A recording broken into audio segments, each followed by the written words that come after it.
Hey everybody,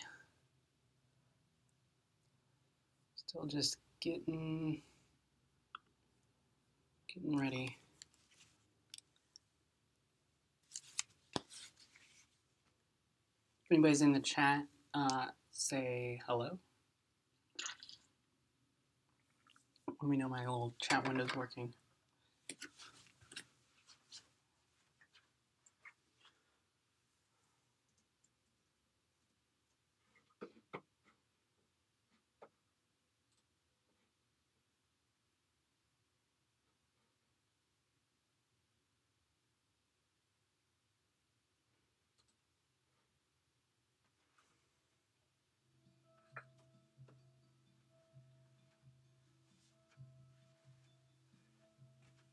Hey, let's see, is that Chastrick? How's it going? Chaz Trick? I don't know how streamers do it with people's internet names. Welcome.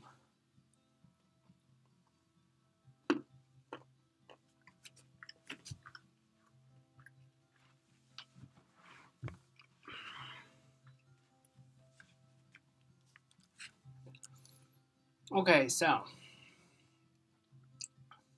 can actually get started here. So this is part 2. Yesterday we kind of got some initial work done here. Lajos, hey, how's it going? And Matt G, welcome.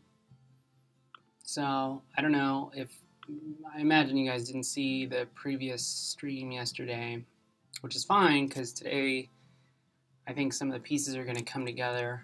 And what we're building, just to kind of recap, is a system where there's an SSH server that you can connect to with a client, and it's going to put you into a shell or let you run commands that are run in Docker, which isn't that crazy. The SSH library that we built for this has that as an example. You can actually SSH to the server, and it puts you in a Docker container, which is kind of cool because then people can use Docker without having the Docker client, and you can build services and stuff with Docker and expose that to people over SSH. And normally the advantage of that, kind of nice, is that you can use the standard SSH client, which is pretty cool. Anybody can kind of just start using the thing. Though we also built a custom SSH client in sort of preparation for the next step, because what we're trying to do here is make it so that when you're in that container on this remote server, that container actually has access to your local directory. And it would not be from zipping it up and tarring it and sending it over. It would be through basically using a NFS-like protocol to serve your local directory and serve it to the container through the SSH gateway container, gateway server, using 9p. So I've done a bunch of streams actually building up to this. They're all on my YouTube channel, and yesterday we kind of checked out and made sure all the pieces were working. I had to update the 9p plugin that I built for Docker that lets you mount, that lets you start containers with 9p volumes. 9p is the protocol that we're using for the file system, network file system. It's like a simplified NFS. And yesterday let's see, where is this project that we set up here? I think it was under GL prototypes. So there's nothing here yet, but I because there wasn't really anything interesting there yet. I copied in some code from our SSH client, so we have a client to start with. We made sure that it works with kind of a standard SSH server that gives you a shell, really simplified. And then also we went and grabbed the example code that lets you build an SSH server that then runs a Docker container and sort of binds those sessions together. So I just kind of made sure all that worked, and fix that 9p plugin, which also works. So today we're going to modify the server that would normally create the container and then link up your SSH session. We're going to modify it so that it creates a volume using the 9p plugin volume driver. And then when it creates the container, it's going to mount that with the container. And to start with, we're just going to manually run a 9p server, and we're going to tell the Docker volume to just connect directly to us locally, which is a good first step. And then after that, we can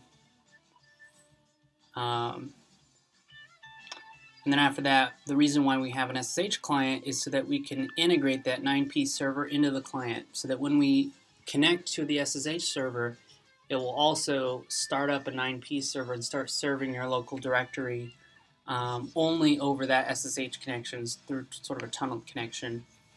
And then after that, instead of having the volume connect out directly to the client, we're going to have it connect to the server, because we're assuming that the Docker instance, wherever it is not going to be able to access your local laptop, because you'll have the internet between you and NATs.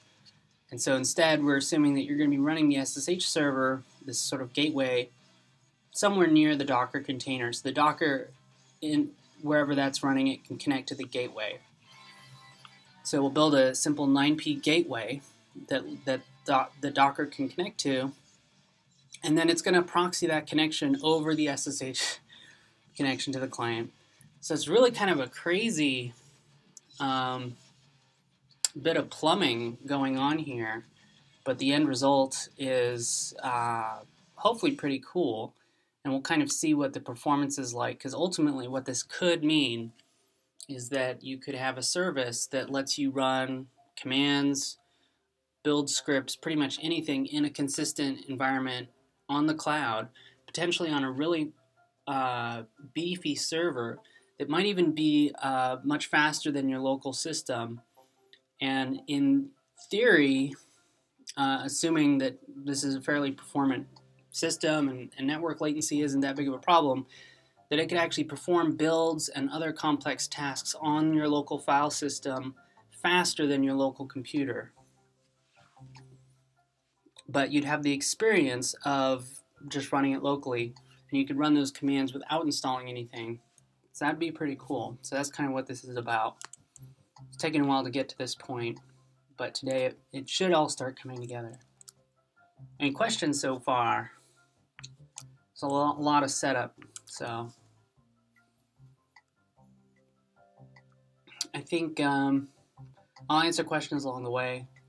And like yesterday, if people have just arbitrary questions, unrelated, don't hesitate to interrupt me. It's kind of why I'm doing these streams, to help people. If you see something interesting, you have a question about it, just ask.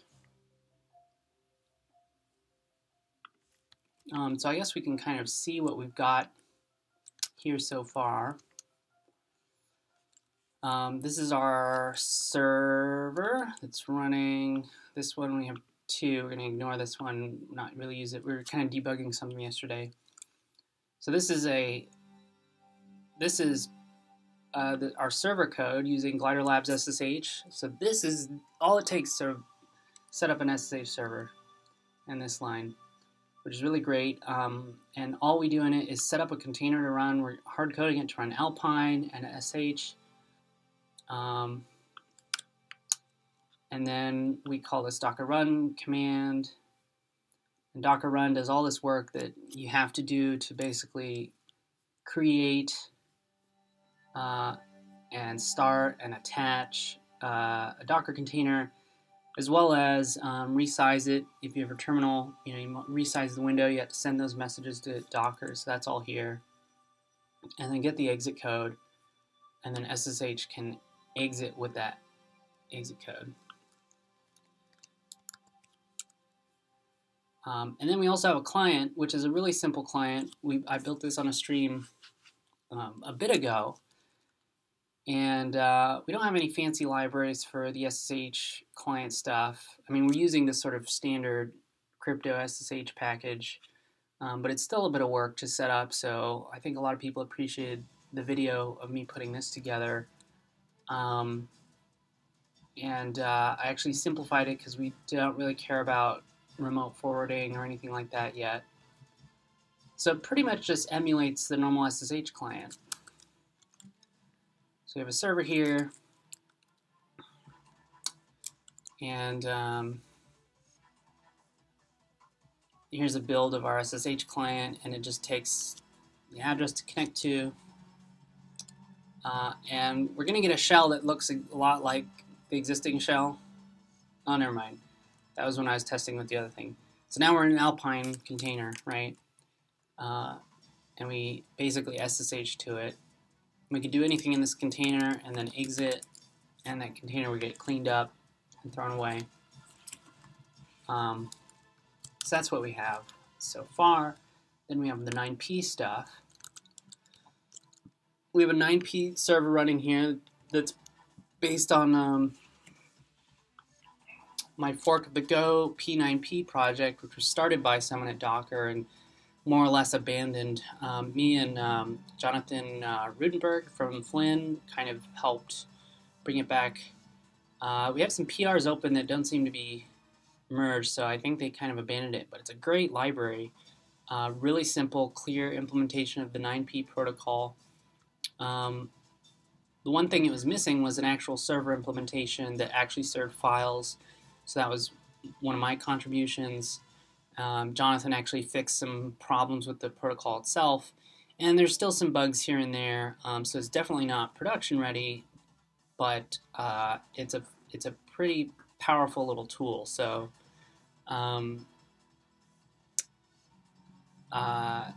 yeah, so kind of working with that in a sort of like rough alpha state. This is a 9p server, and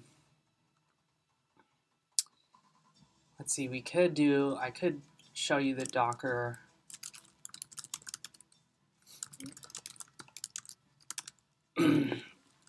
This test volume.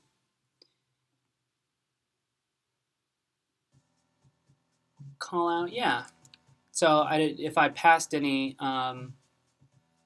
let me know. I've been trying to, just because I know there's some people that have not been following along. There's the Go P9P project. I'm working with my fork. Glider Labs SSH is what we're using for the SSH server, which was written by me and some great contributors. Brad Fitzpatrick says this package is dope. And what else? I mean, we're really using kind of some other standard stuff like the crypto SSH for the client, and what else? There is a project for the Docker volume plugin that I wrote, and that's here at Program Docker 9p. And I actually yesterday put some documentation together for actually building it and using it. So I can actually go over that now just to kind of like make sure that that works. I think I can remove this test volume. So once you have this plugin enabled in Docker, you're able to create volumes that point to a 9p server. So you can do something like this. I'm pretty sure, what is my IP? This is local, but it's in a VM, so I'm giving it this just to be sure. host, port, we'll call it test volume. There's other options that you can provide, like the user and stuff like that. I don't believe that's implemented yet. So this creates a volume. You don't really know if anything's gone wrong yet. You have to create a little test container to test it. So here we'll run Alpine.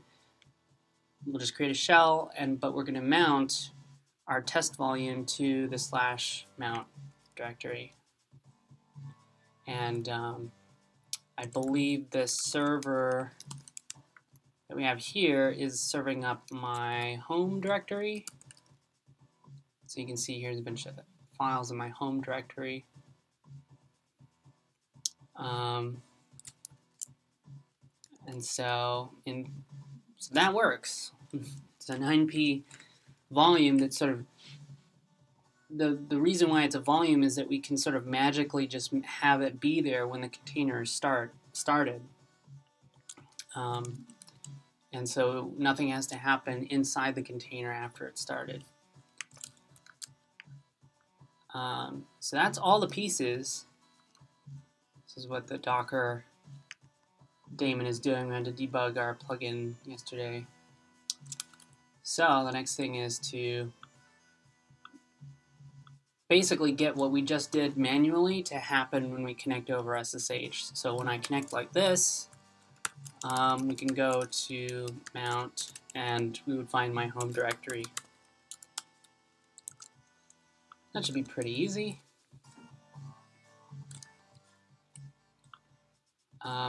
Again, this code's not pushed yet, but it will be after today. I forgot yesterday to push any of this code. I'll probably remember today, but it would be helpful if anybody can remind me. So here's where we set up the container when you connect to SSH. We create the container. We set up a cleanup closure function that will remove the container that we use later. We set up the attach stuff. We attach. We replace cleanup with another remove that also closes this attach stream. And then we copy standard in and standard out. We start the container.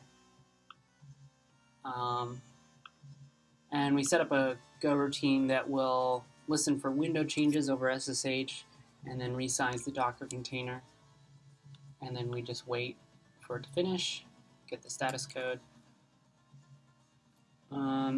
So we pass in a config, and we're going to have to figure out how we programmatically tell it to use a volume. I've done this once before, so we can kind of look at that as reference code.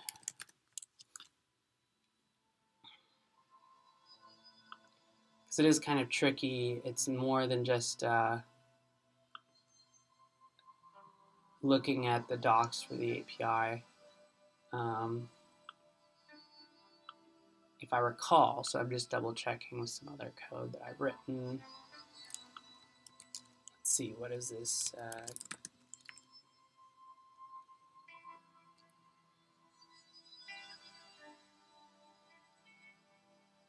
Oh, it looks like we can actually tell it to auto remove now. I don't remember that.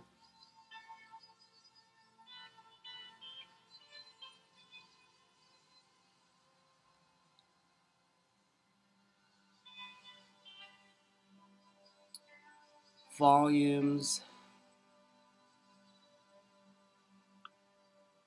Yeah, so this was the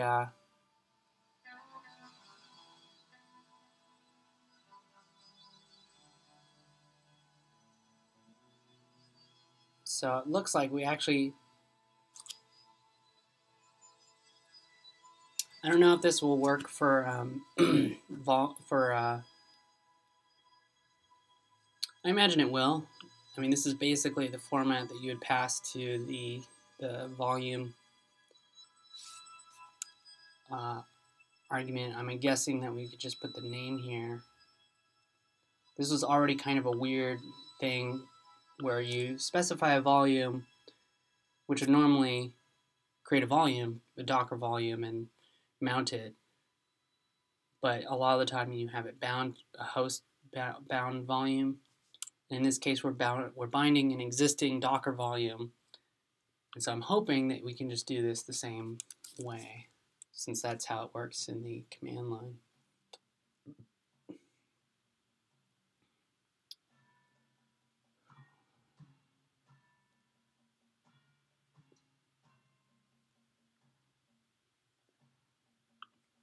And I'm going to try doing something like this. An empty struct that should do that part. And the host config, where is that set up?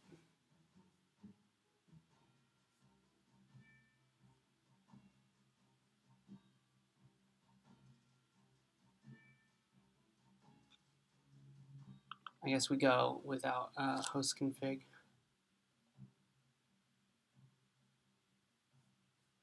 So we'll host config.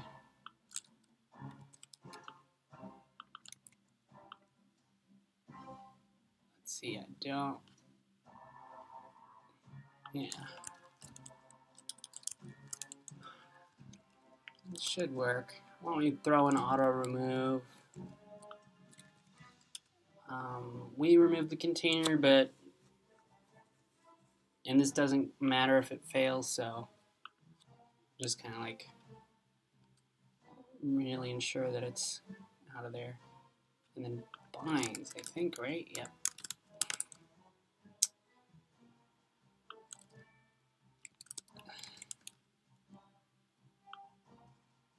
Let's hard code it to our test volume that we set up for now, just to see if this works.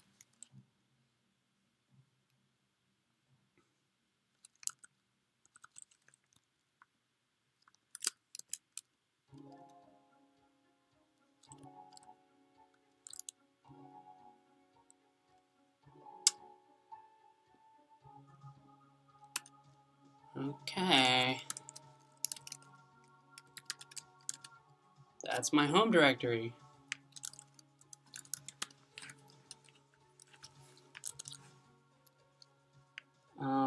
So we don't want to just use the same volume every time, because every time you connect, ultimately,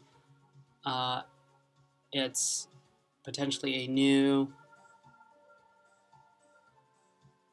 client at a different IP that has their own directory that they want to connect to. So we are going to set this up to create a volume for every Docker run, and then clean it up afterwards. And then that's what we'll mount here. So I guess that's the next step. Yeah, we still have to. So that's kind of the first thing we have to do. Now, instead of creating a container, I should probably open up the docs to see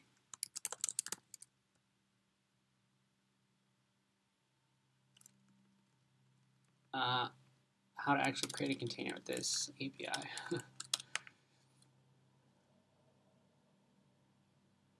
It's probably going to be like types volume or something like that.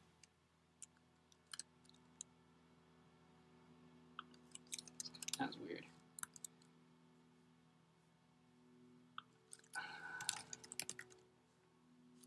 All right, let's look at these docs.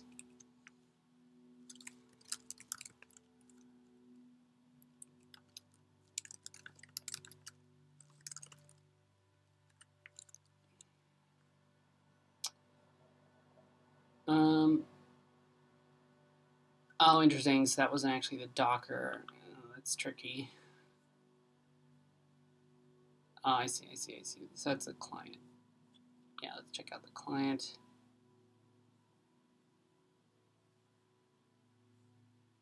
Where'd you go?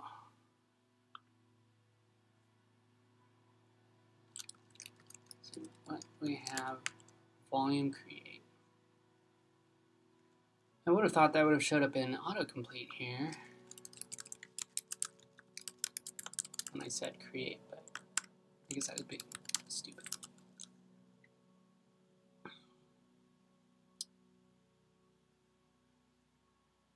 Ooh, volume types.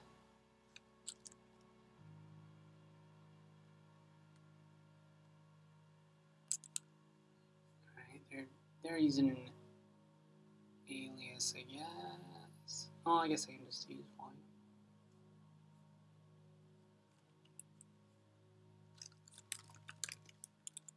Oops. Oh, it is not. Okay. Create body. Don't know what it wants there.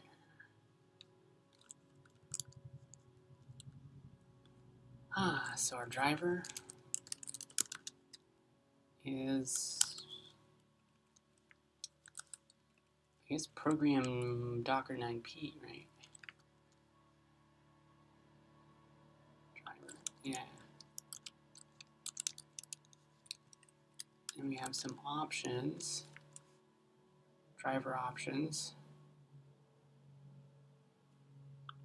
We have a name, because we need to come up with a name here. I guess it doesn't, Docker generates a name. Yeah, we'll do that since that's what we do with the containers. Driver options wants a map string.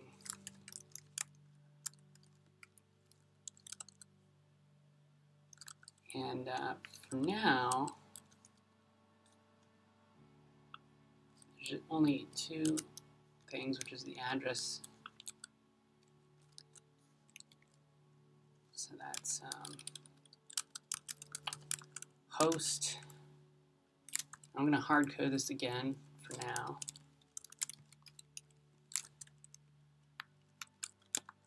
Port. Just one step at a time.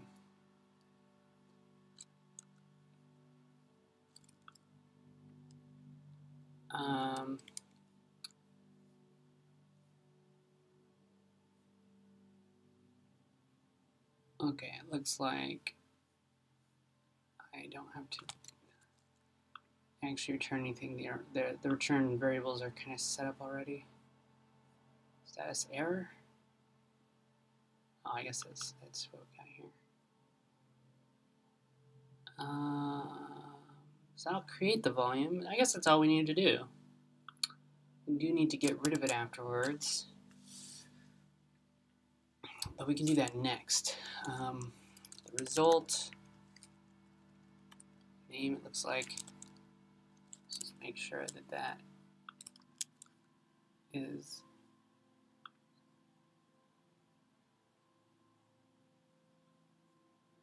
okay.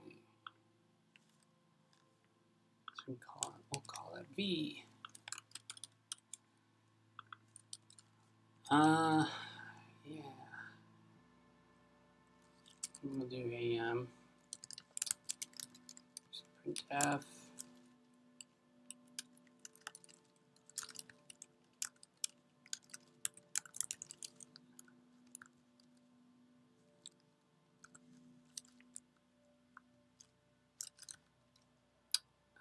Okay, so look at volumes. Get rid of test volume. It's in use.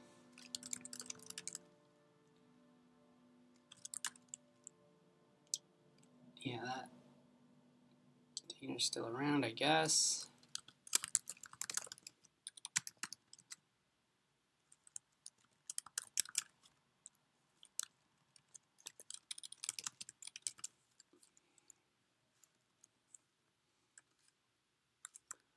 Let me know if a screen size or anything is too small. You can always make things bigger.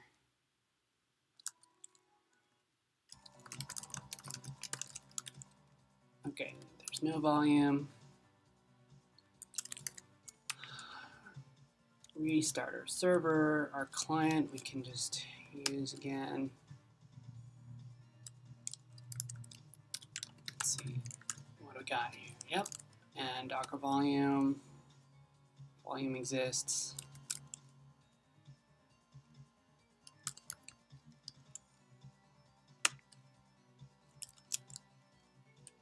And that's still around.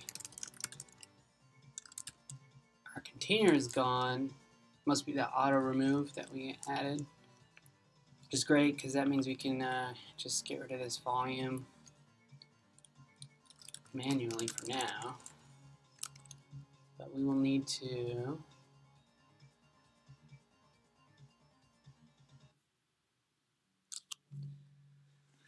we'll need to ensure that this volume is removed, and the problem is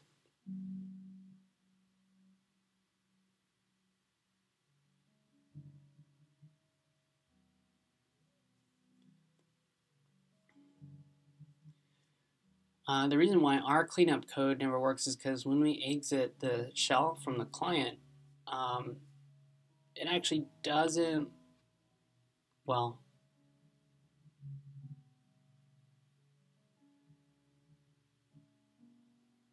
I guess it waits for the container to finish.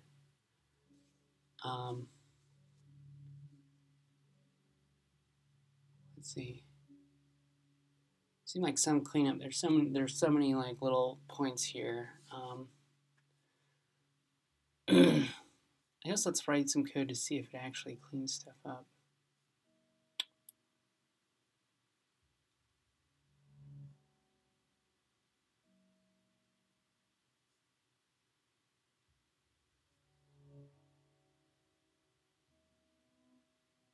Maybe we'll get rid of this since we're relying on the auto remove now. This thing is let's see, cleanup. Okay, we defer cleanup. We reset cleanup once. We're gonna do something fancier where we append things, but I just recreate it.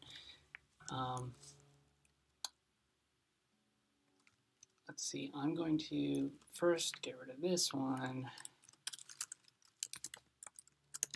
And here just say cleanup. Just to make sure it's working.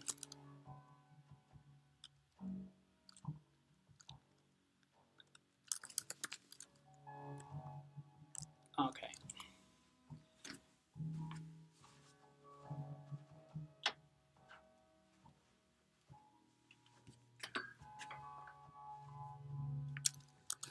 So we can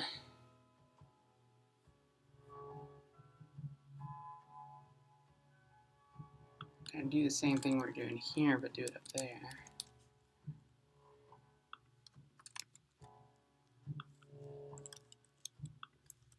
Which is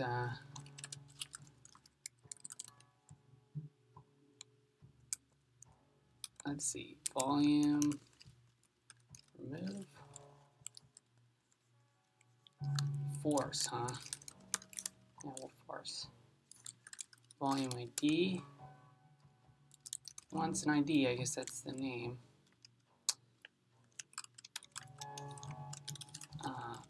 And we'll do that again down here since we replace cleanup. So we have right, a new volume after the last test.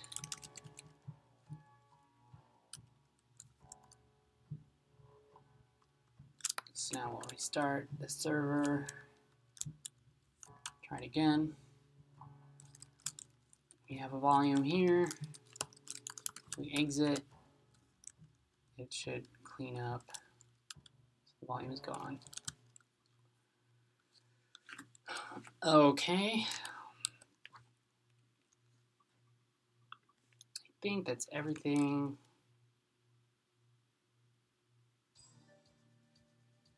we have here. We could try and figure out this IP.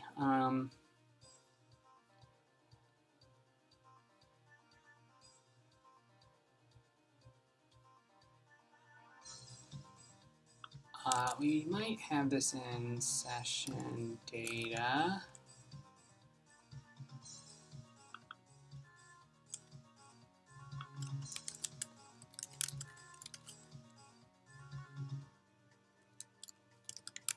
I guess that's a stringer, so we can just do this.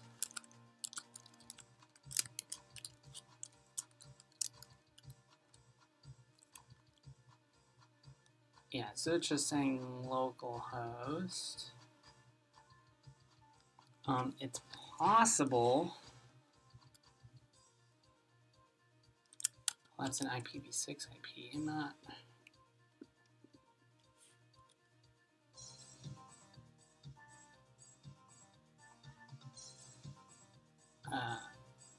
Super excited about that. I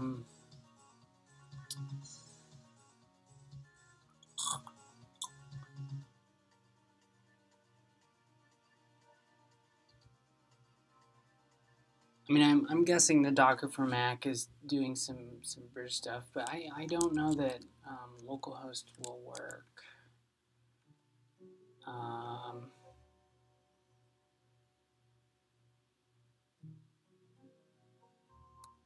We can try it.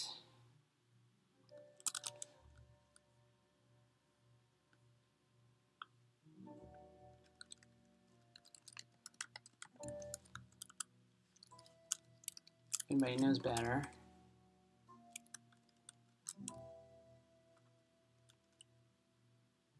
Nope.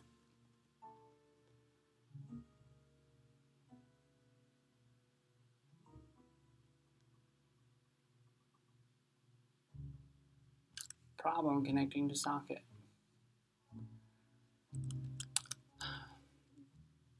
So you can't use localhost from Docker to connect to your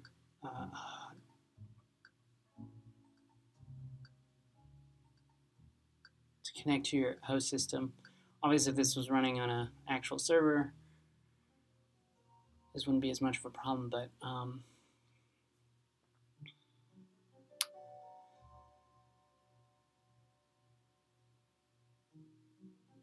I mean, we have the client, we could force it to not use localhost. That means we'd have to write some obnoxious code to figure out which interface to actually use the IP of, which is heuristic based and dumb. Let's see.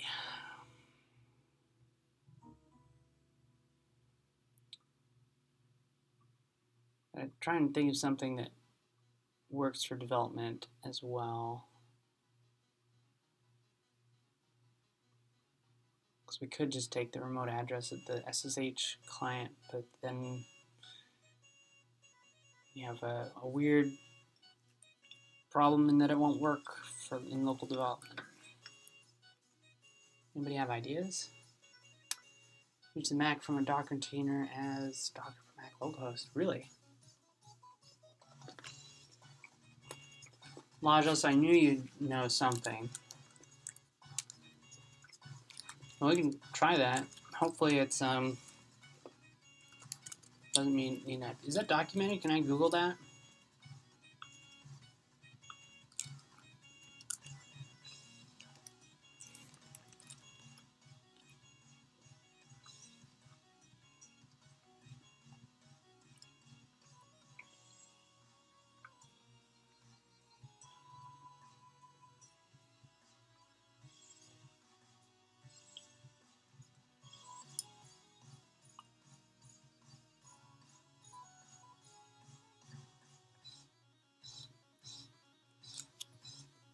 If we ever integrate Dockerbox here, this might be weird, but so yeah, we can let me see if this works.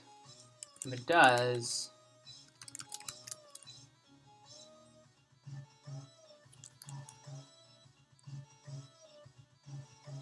Cool.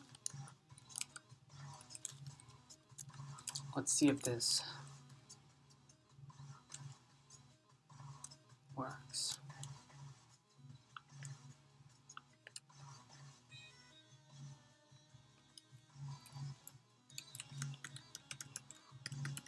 Uh-oh. It didn't reset the terminal or something because I have no standard in.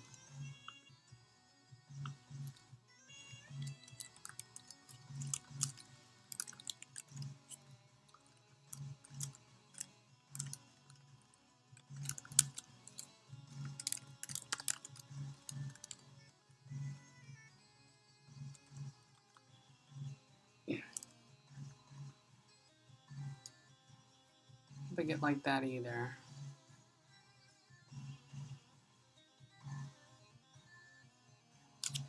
Although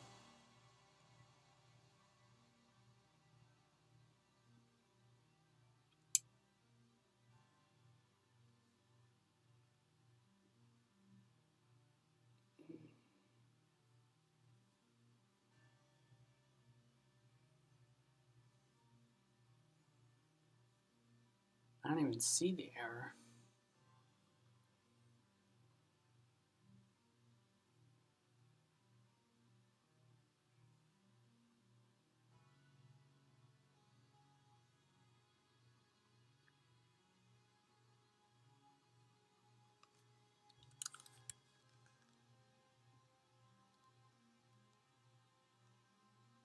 Did I not restart this? I thought I did.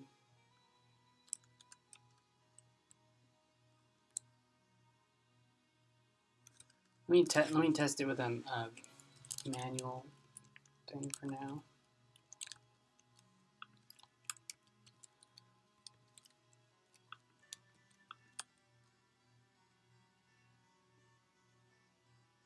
I did it again. I'll have to fix that.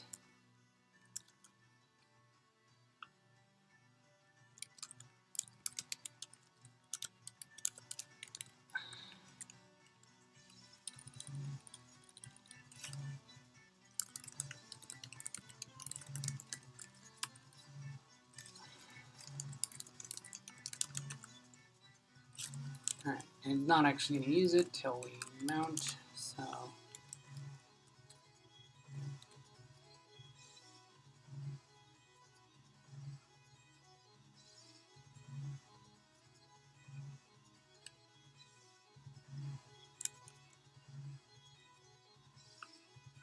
Our plugin might not be robust, it could have failed. It's saying plugin not found.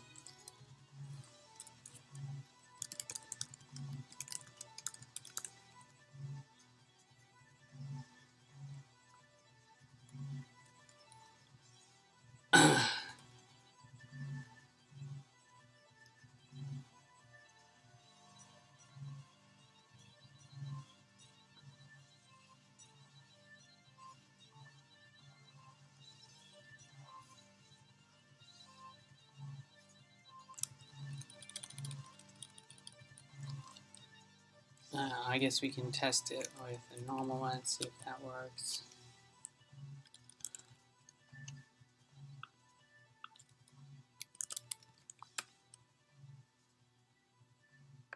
Oh, it didn't.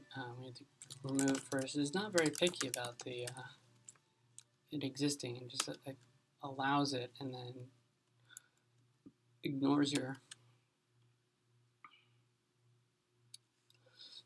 Yeah, I think our plugin daemon died. It's possible that we have to maybe resolve the IP or resolve the name ourselves. Let's check.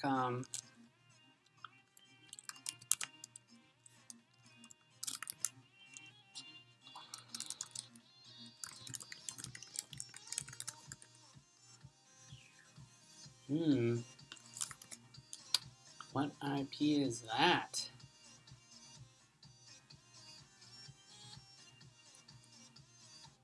It's not.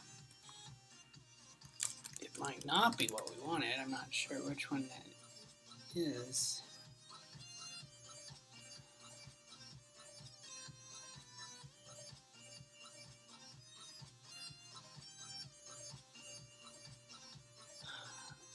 I mean, I don't see it here.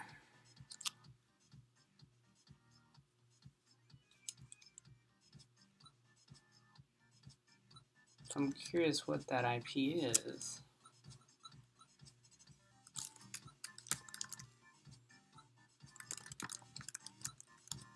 I don't even know if this is open, but oh, of course not.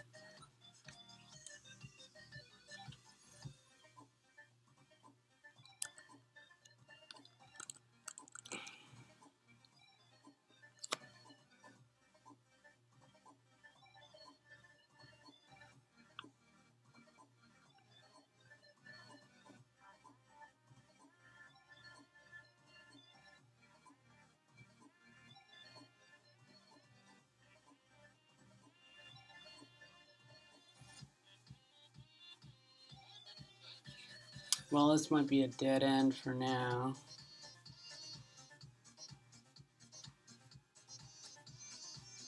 Yeah. Let's see.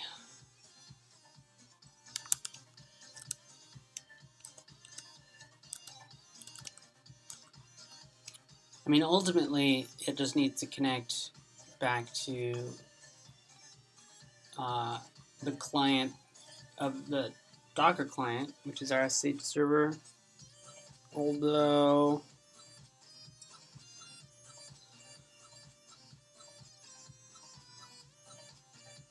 I imagine that'll also be localhost in this case, so it's kind of hard to. I mean, I guess we can do a local development flag. That's kind of obnoxious.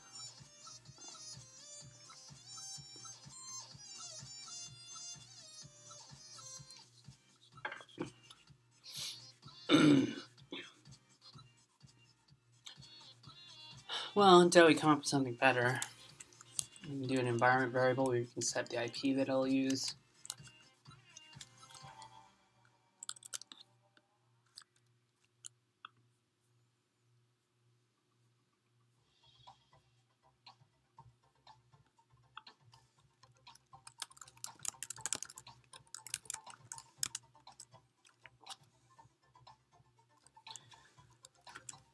Oh, let's see.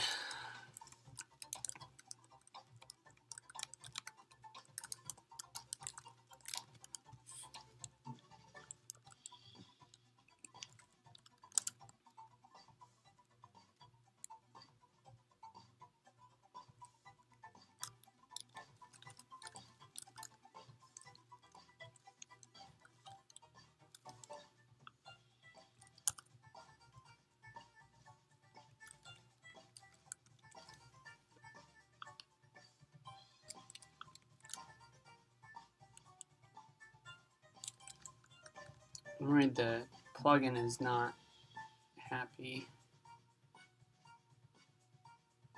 So I'm going to have to fix that anyway.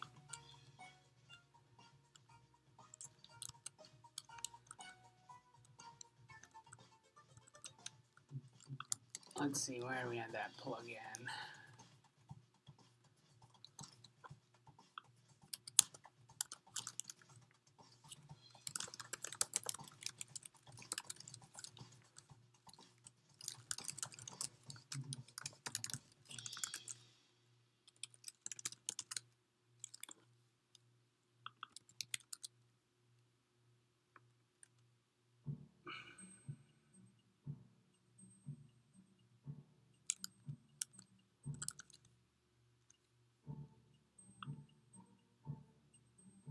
See, I don't think I need to do rootfs again.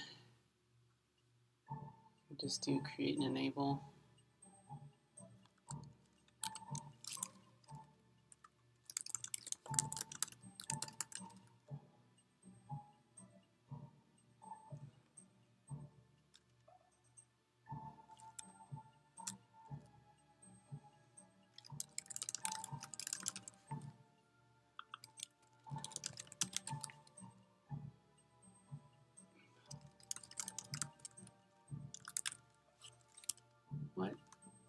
Where is that?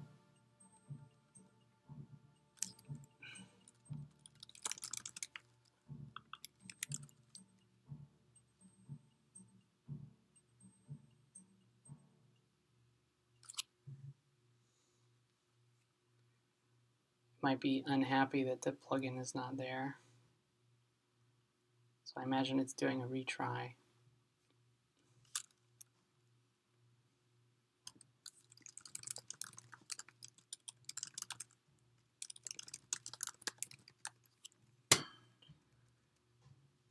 Try this again.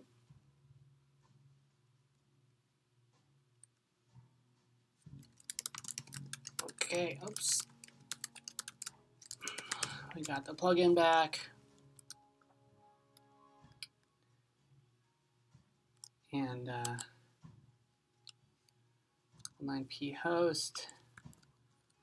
Get that from the environment. And later we'll check to see if that's set. Or if it's not set, we'll use the remote address.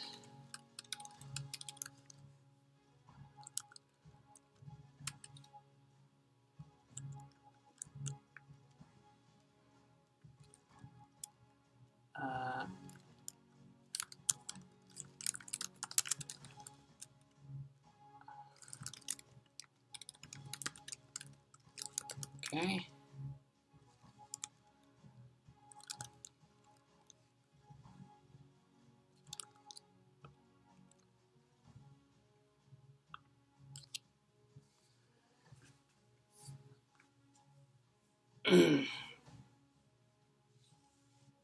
So I guess this next step would be, we've been manually running this server here, and the next step would be to have it run when the SSH client runs. So integrate it with the client.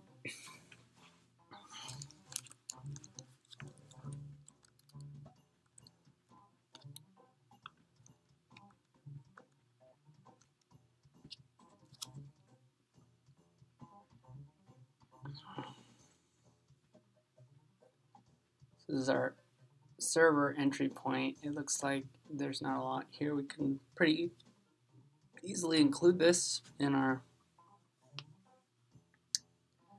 SSH client. Let's kind of review what's going on here. It sets up a listener, listens for connections.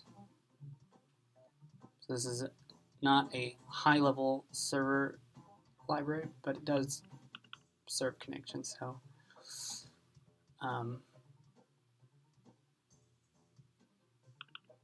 we set up a session.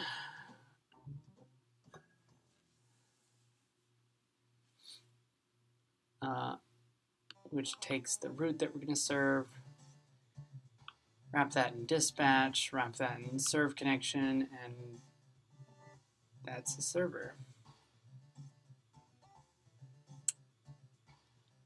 So why don't we copy and paste most of this.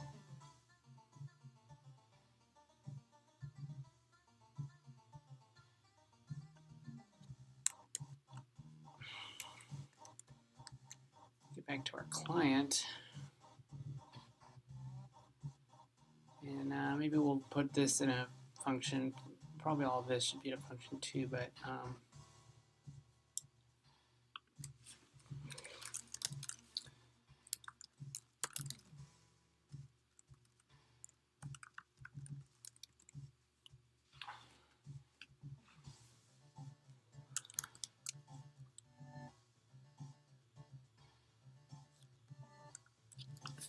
get out of here.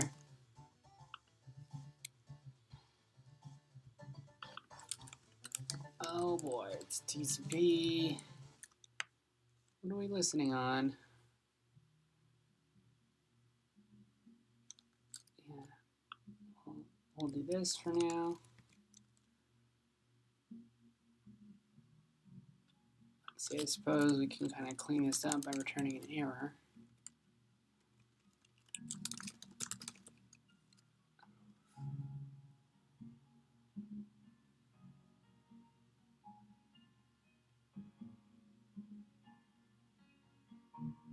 but we won't be able to soon.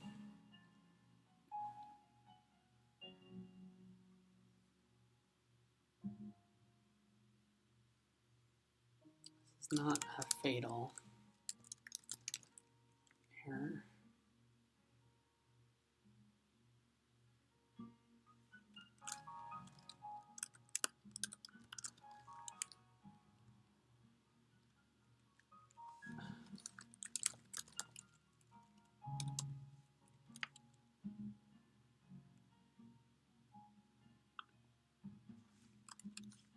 Didn't care too much.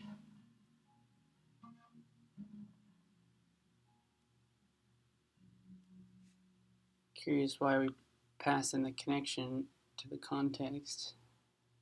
I wonder if that's actually used.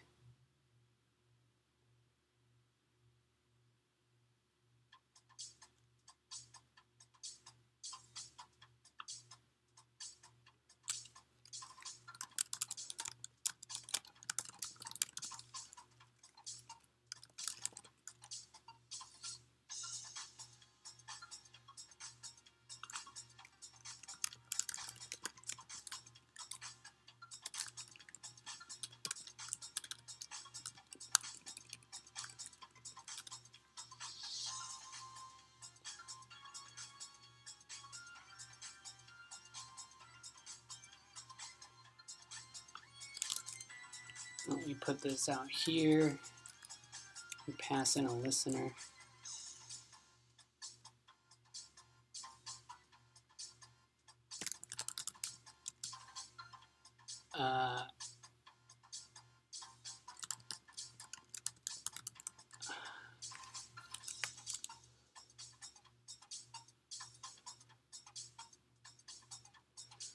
Let's see, we can do it after the connection is open.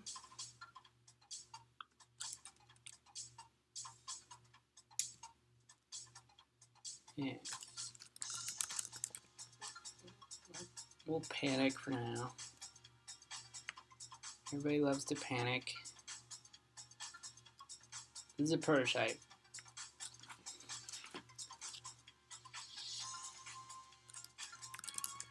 No, not defer. We actually want to run our 9p. We don't care about the errors now.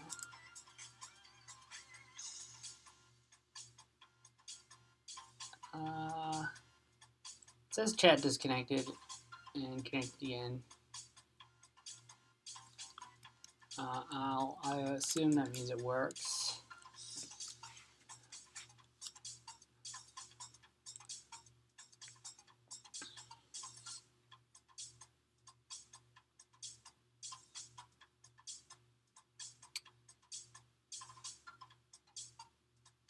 So if this is closed, this will return error. I think so. We'll probably see an error when we exit, maybe. We have to check for that. So I'm going to close this server and we'll have to rebuild this.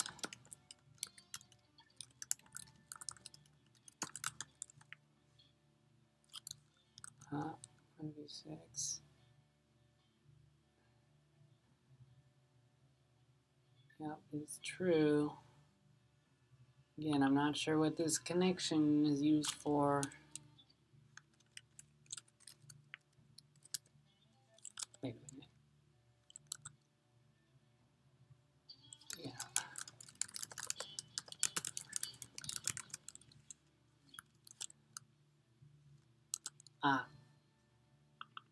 And this, that'd be the current directory.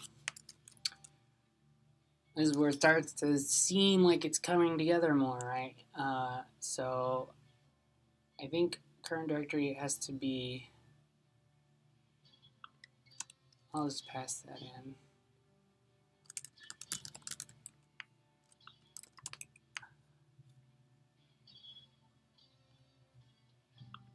Because we what is it? Something like this, get working directory, which returns a directory and an error. So we'll panic on that error, pass that directory in.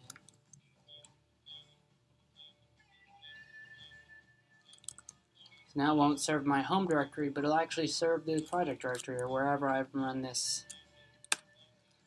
client from. So let's try that. I'm like, should I try it?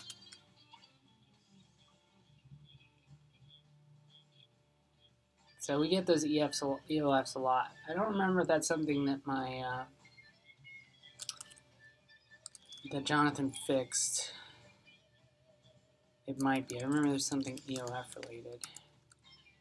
So look at that. The container that I've connected to from this client is serving the directory from where I connected from. That makes sense. That's starting to be kind of cool.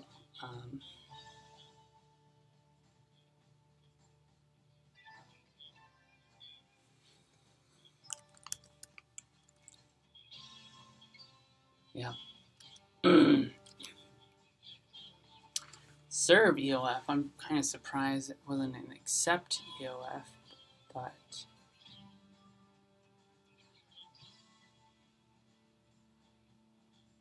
it works.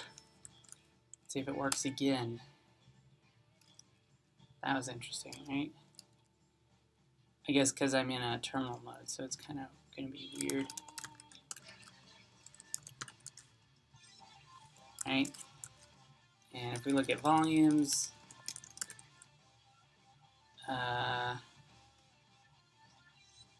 maybe those are old. I don't know. Hopefully.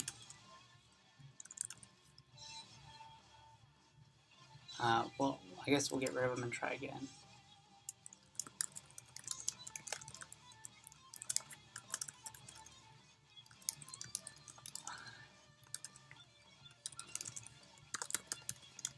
Can you pass multiple? Yeah.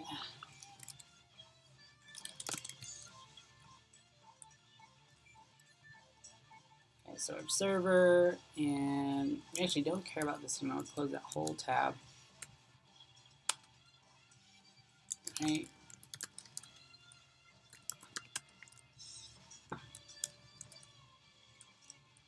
It is cleaning up.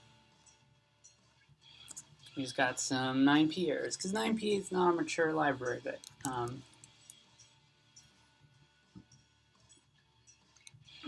it works. So, yeah, it's interesting that there seems to be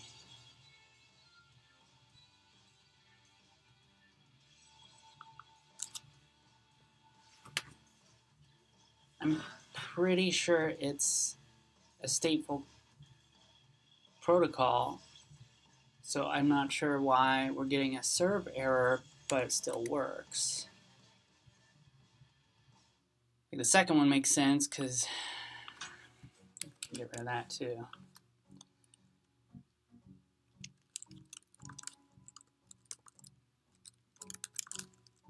What do you think it is? EOF?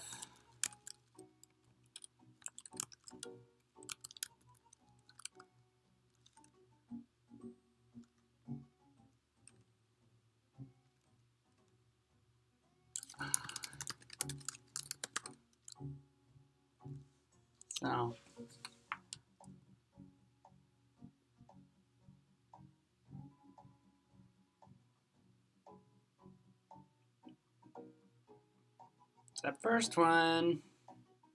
I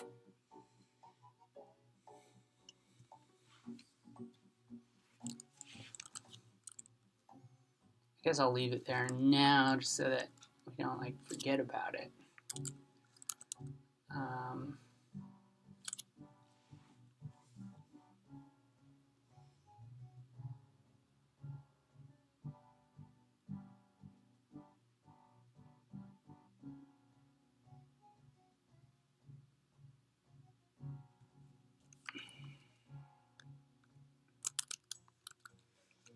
I guess we did this. And now the idea is, right now that it's connecting to our 9P server, which is run with the client, we want to run a gateway or proxy so that the Docker system can just connect to the daemon that's orchestrating it as opposed to the client. So this is a bit more complicated. The gateway part should be incredibly easy. In fact, I'd be surprised if there wasn't. Go P9P.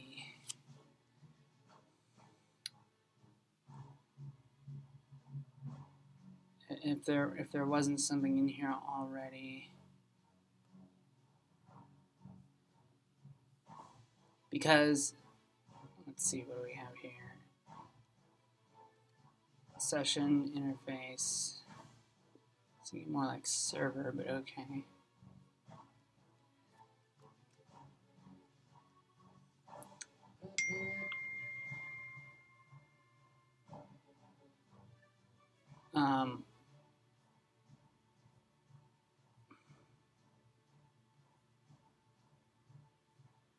The client itself,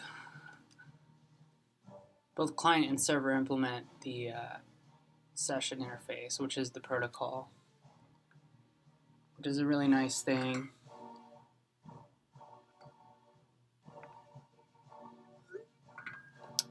I think it was one of the examples, maybe, or maybe it was the old server that was here. Yeah, so creating a gateway because the client because the server serves up a session that implements the session interface and the client implements the session interface, you can easily just say, create a client that connects out to something and then pass that to the server to use to serve a connection. So the actual, proxy part of this is easy. And I guess we can do that as an intermediary step so that it then connects to the 9P server. So ultimately, we want to tunnel that client connection through the SSH connection. And that's sort of the magic that allows, oh, hey again, Lionel, thanks for joining. We made a lot of progress. So the kind of part of the magic here is that the 9P client connection from the server to the client is done over the SSH connection,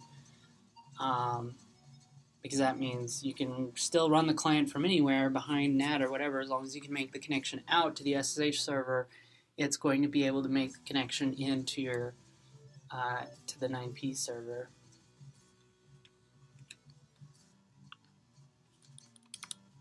It's a little bit of a network plumbing hack using SSH to tunnel all their connections.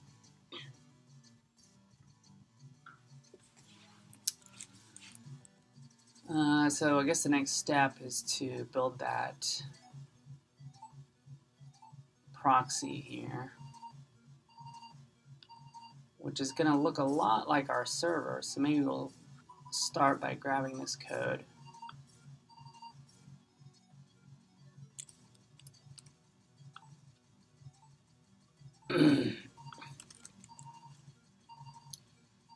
Put this in here, and then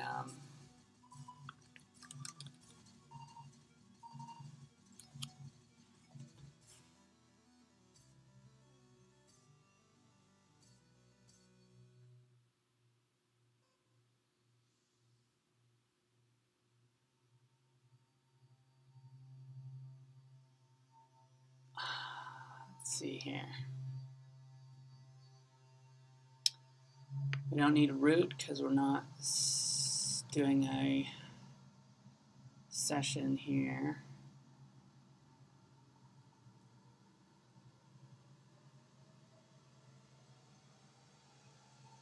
This is roughly where we would set up the client.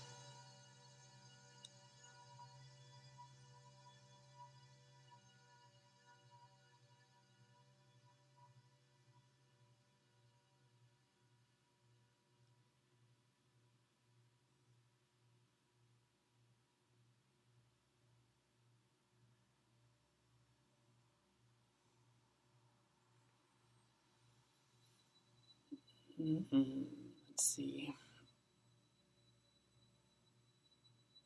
I guess I'm thinking a couple steps ahead because right now we can continue to just any 9P connection we get here, we make that client connection to for now our local 9P host from the environment.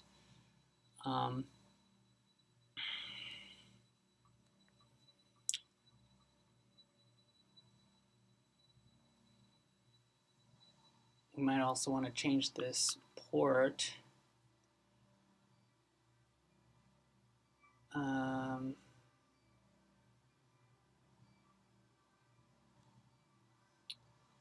But ultimately we want to create a client connection for every SSH connection that comes in, because it'll be unique. And of course we would tunnel it through, so I guess kind of baby steps here. So instead of this session, we should be able to create a client pretty easily by saying new session.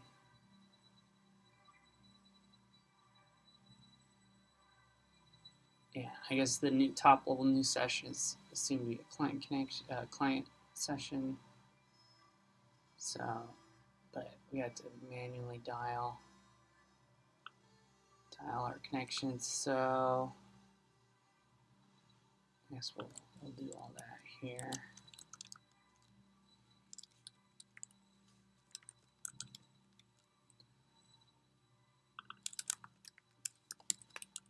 And this is where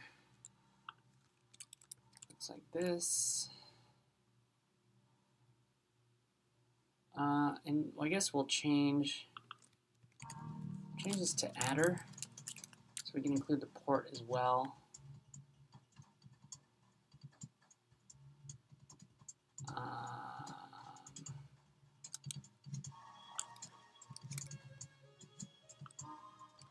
Let's do different.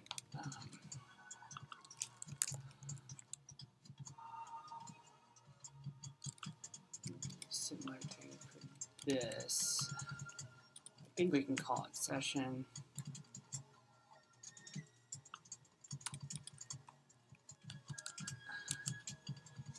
And it should work like before.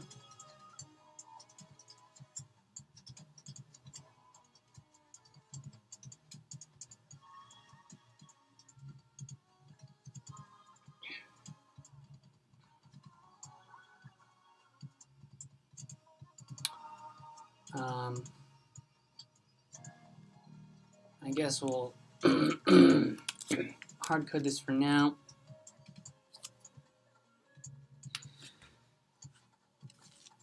This is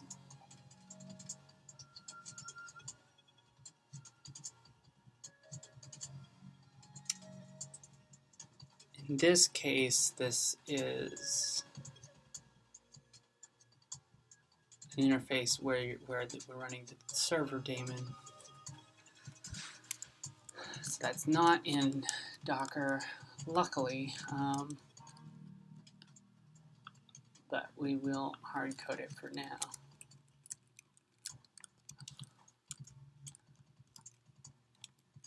And we'll listen on a different port because we're going to be listening.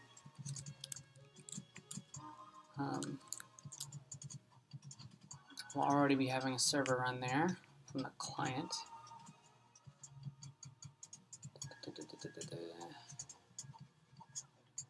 So we need to then do this. which, is there something that needed to be passed to this? I guess setting up the listener.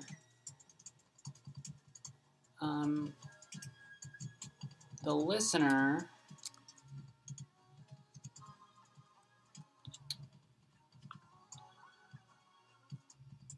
I guess we can do at the beginning.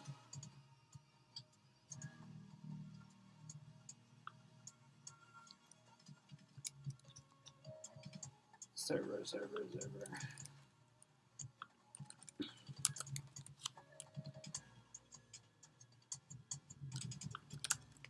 Right.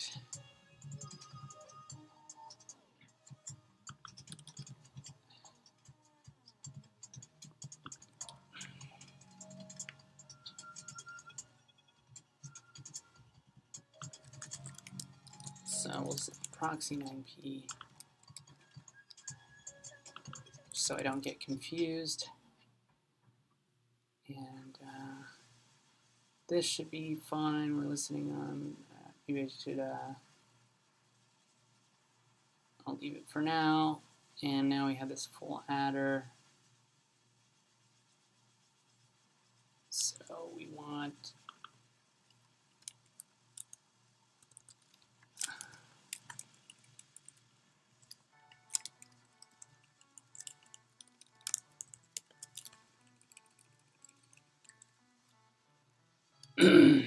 So hopefully if this works, that means that the Docker 9p volume plugin is connecting to our proxy that we just added here.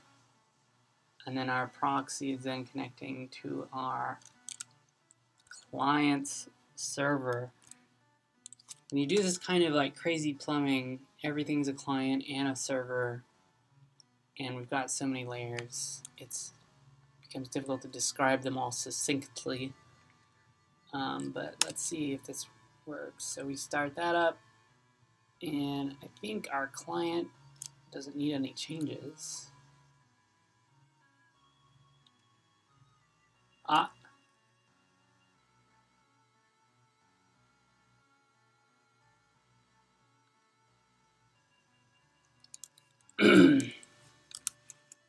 So it seems like I was not able to connect,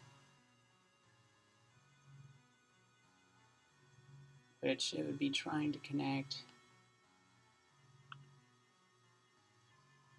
as it said, to 208.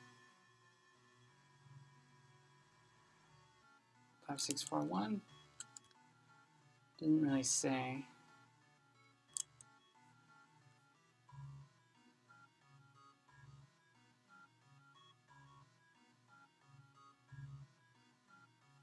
I'm kind of surprised I'm seeing any logs here at all, but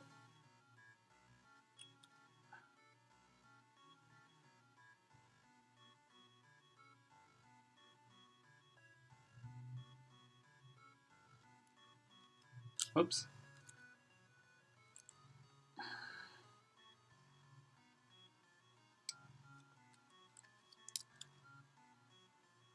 Let's try it one more time. Oh, but we failed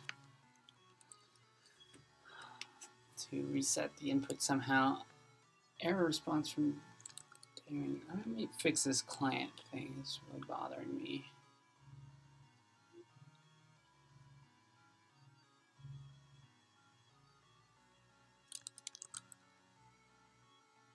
So this is happening in.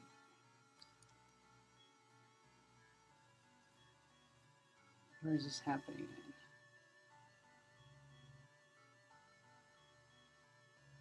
It's as if panic is not. That makes sense because panic's not going to return.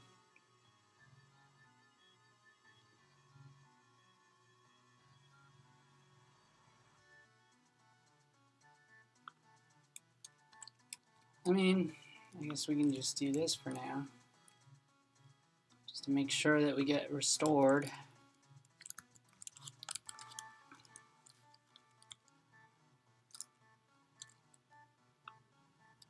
Just because it's pretty annoying to lose the terminal.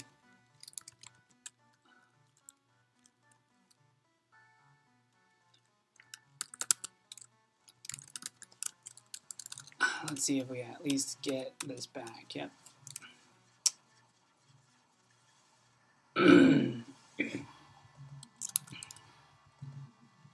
So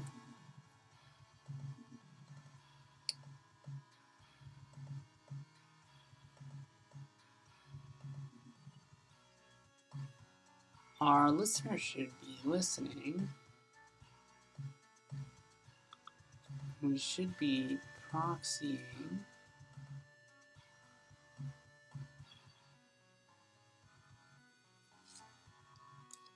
I suppose we can print something out here.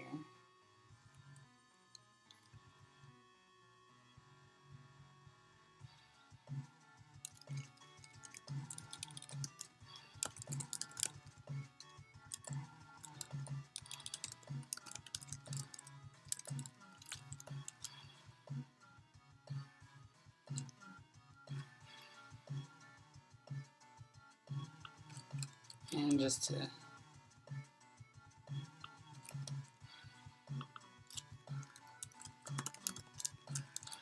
be clear,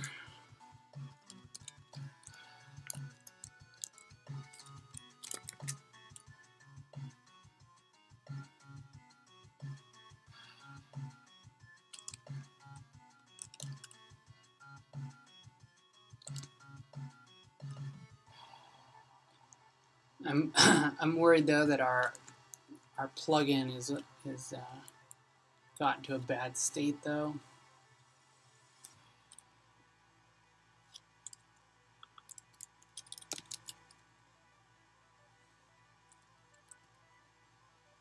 Just want to test that again. Although it's harder because I'm not running a server.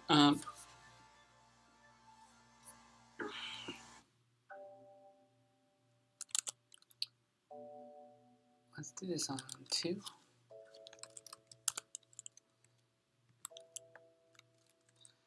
In theory, it doesn't need to be there when I create the volume. It just needs to be there when it tries to mount.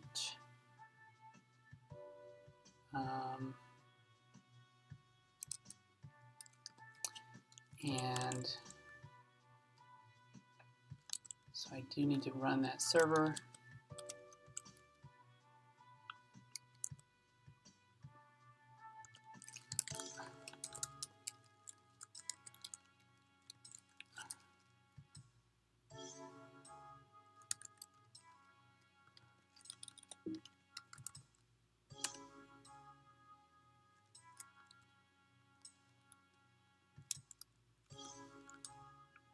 Although it's hard-coded to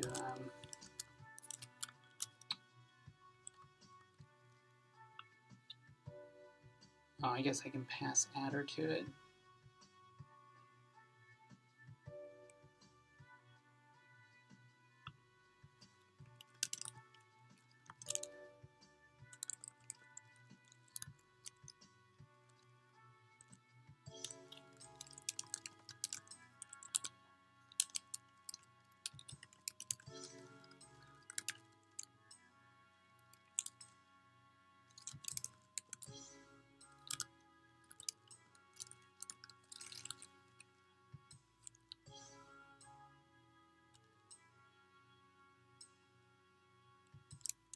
And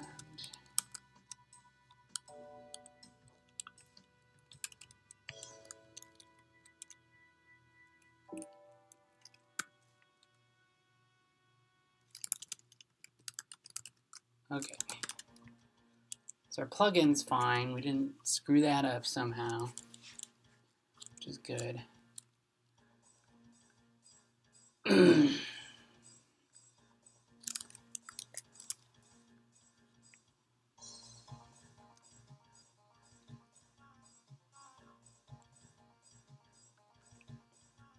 So I guess I'm going to try this again. We didn't make any changes to our client, did we? But I need to, I mean, other than the restore, I guess I would have got it.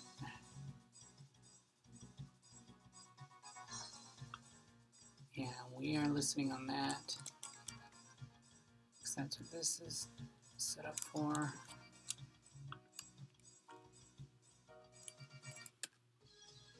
What?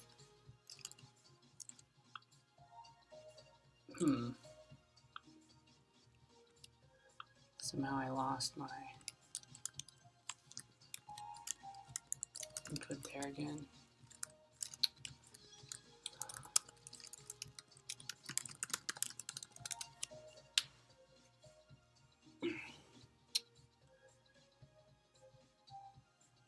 Oh, everything's moving around.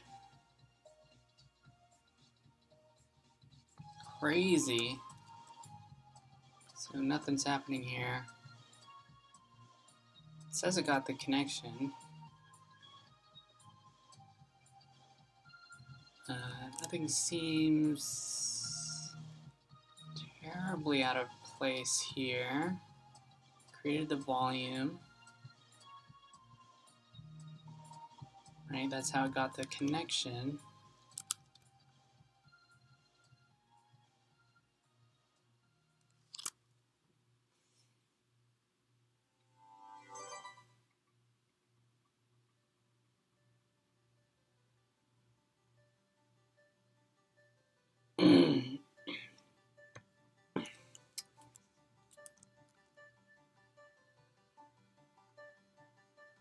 So, yeah, it looks like I'm still not getting my client back. Thought we fixed this.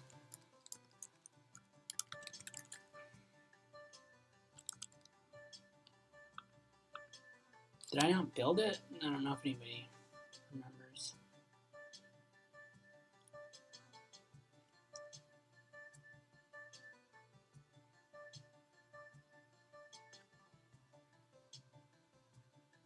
I mean, we're running 9p here.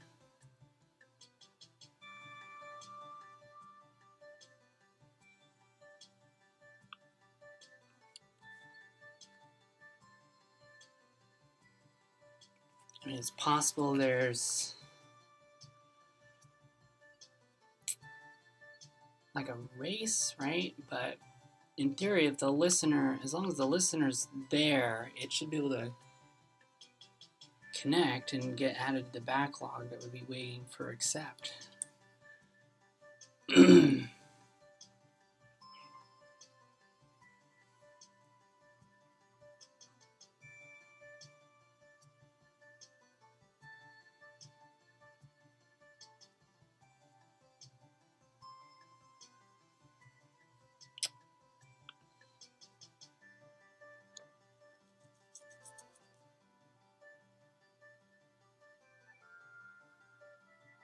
Oh, I guess the one place where it's probably hitting the most, I didn't. God, go away. Didn't restore there. Okay.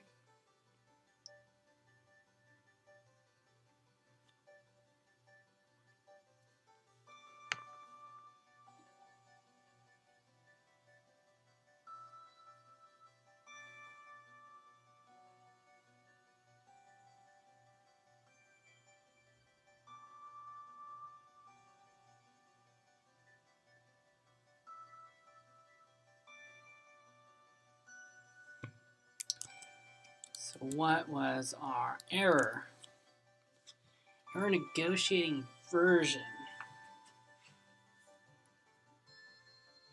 An IO timeout.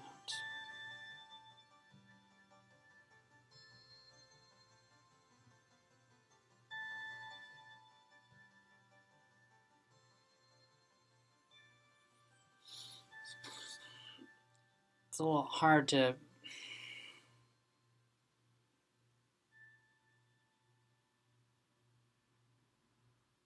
follow what's going on here. Created kind of a crazy system here. I feel like this is so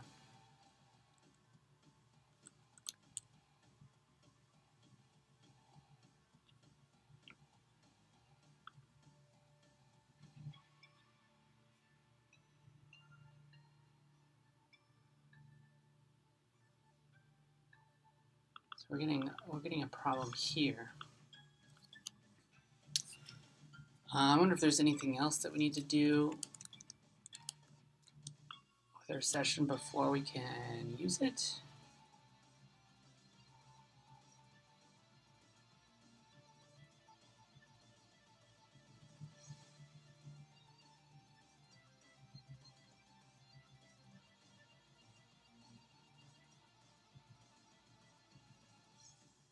Perhaps we need to attach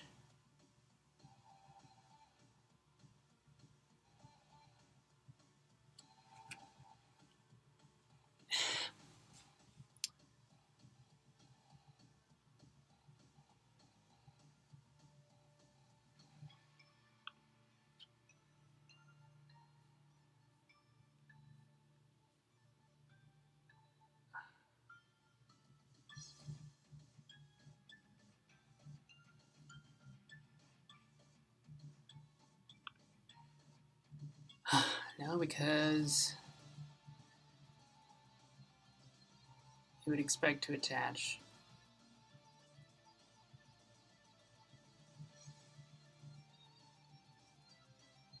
Ultimately, the client's going to do the attach, so I don't need to attach.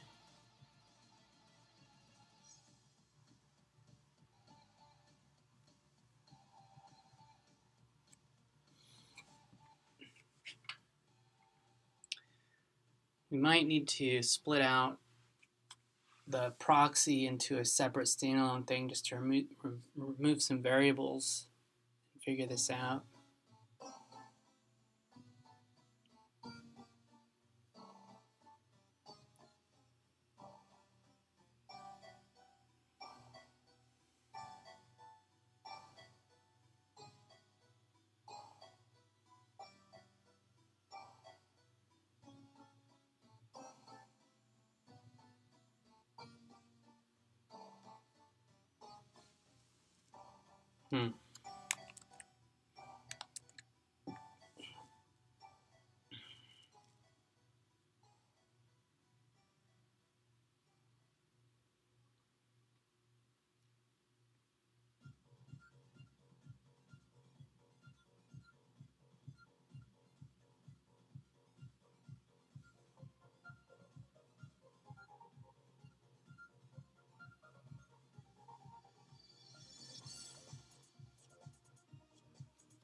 So close.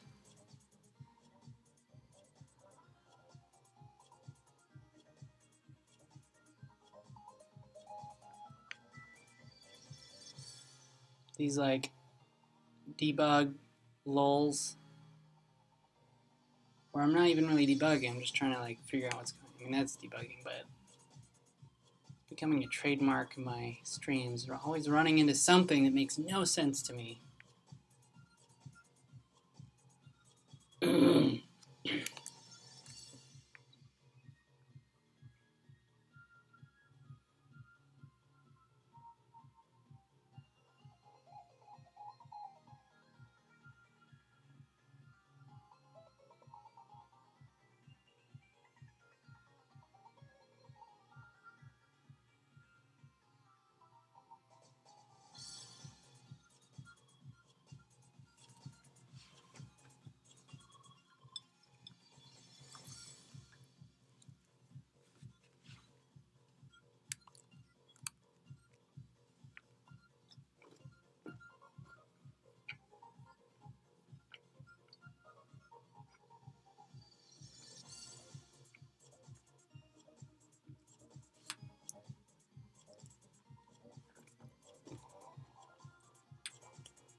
All right.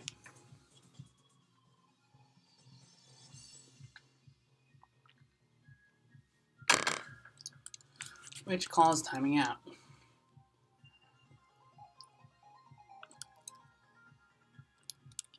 What we can do is search this package for that error. since it's not a great error message.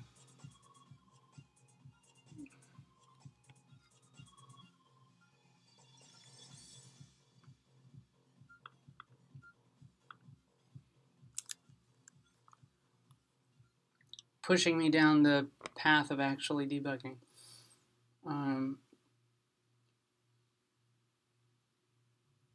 So it's trying to do, so this is a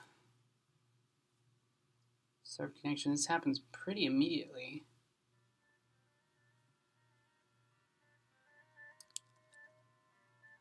And before I go into that, just want to make sure I know what's going on here. So this is a new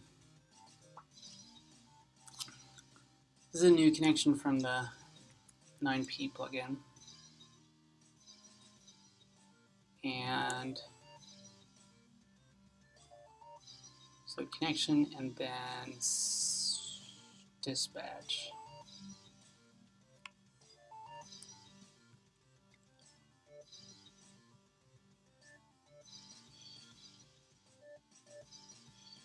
Serve negotiate.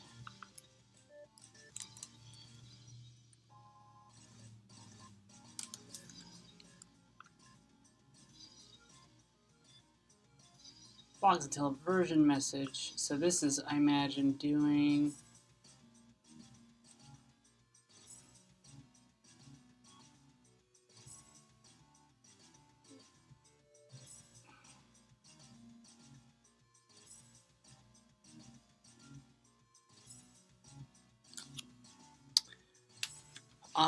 maybe. Well, this is kind of crazy because this is not touching the session at all.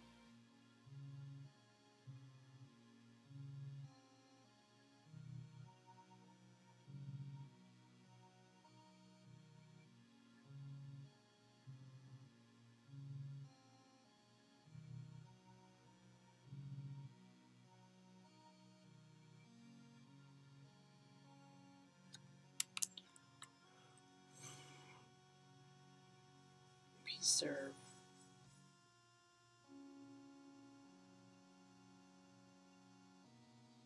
And this is happening from serve.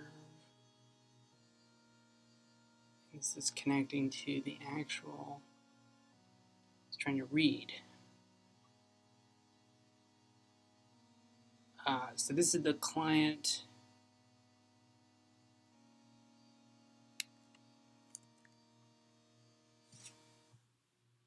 No, what's going on here? Something weird.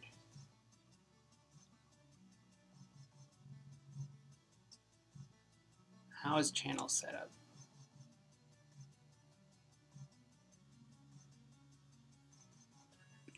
How do we go back to my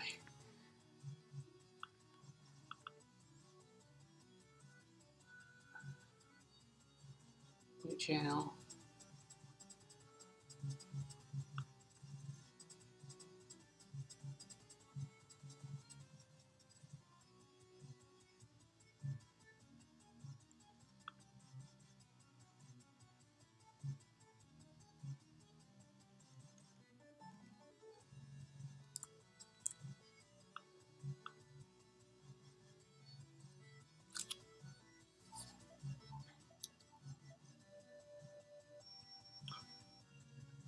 Okay, so our proxies server accepts a connection.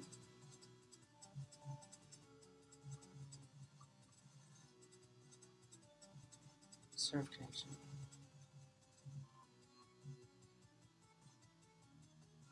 Wait. I mean, a hard time understanding. Okay.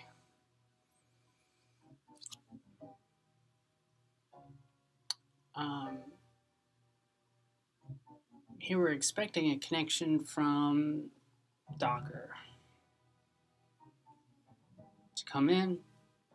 That's where we get this new connection that is our Docker container trying to attach this 9p file system.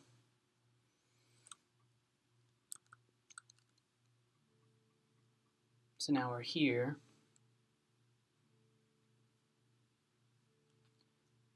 We handle this connection by, since it's a proxy or a gateway of sorts, it's going to dial. Oh. You see what's going on here?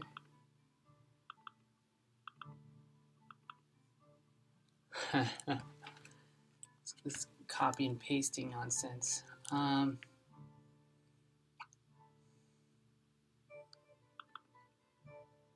So let's see, what would we call this? We'll call this the connection, and this would be the back end.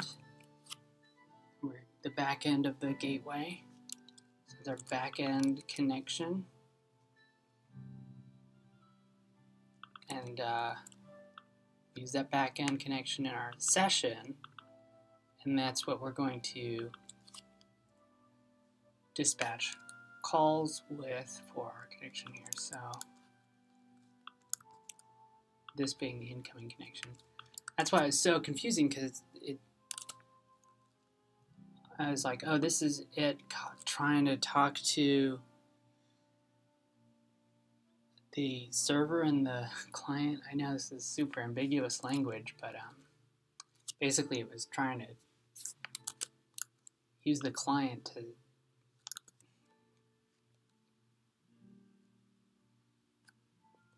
you know what I'm saying. But thank you for sending me down that path. It's a good question.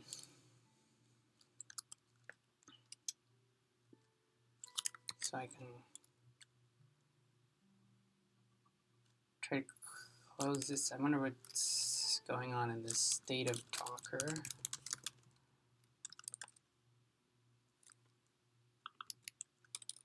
Try and clean it up as much as possible.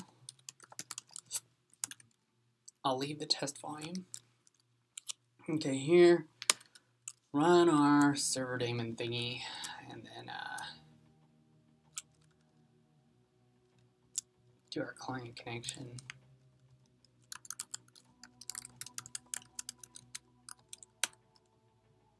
Whoa. It's all coming together. Except the mount's not working now.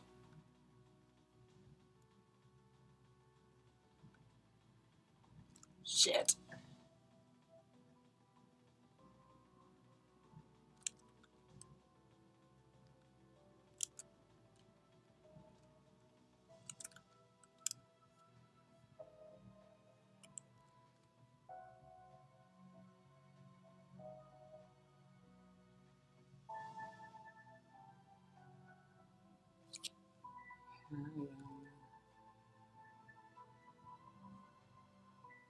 I imagine it's our 9p code, just not quite tight enough.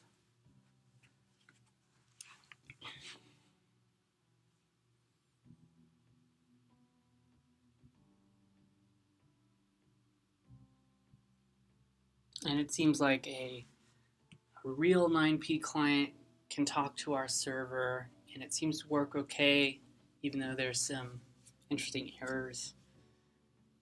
And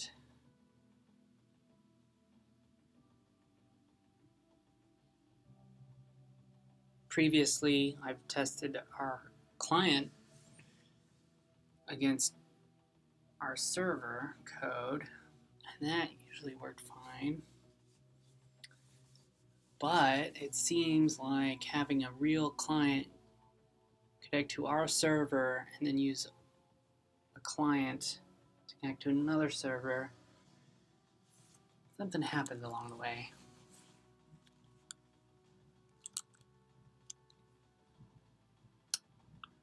Really? Well, that's a bummer, because I put it in low latency mode.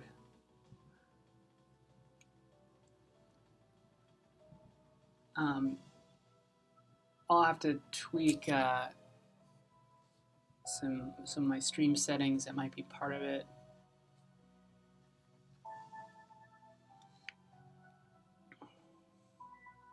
I don't know if it's ever been that bad before. I don't know if somebody else has mentioned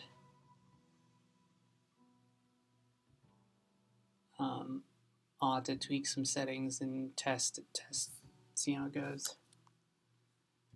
So sorry about the latency for now.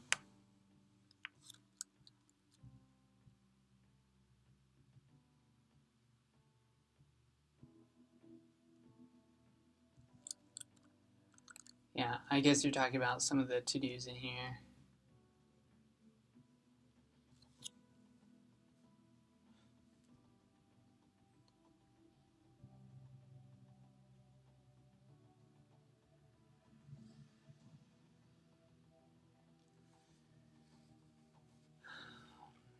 There's definitely a lot of to-dos in this 9p library. It could really use some love, especially because the maintainers aren't working on it anymore. But because it's a fixed protocol, sort of like with just some contributions, trying to get it solid, like it should be fine. Like it doesn't need much maintenance once it's working and all this stuff is kind of shaken out of it. So we were really, really close.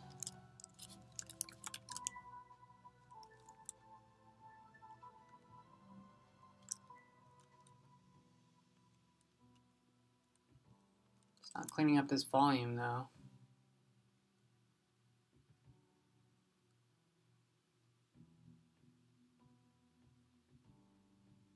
Plugin not found.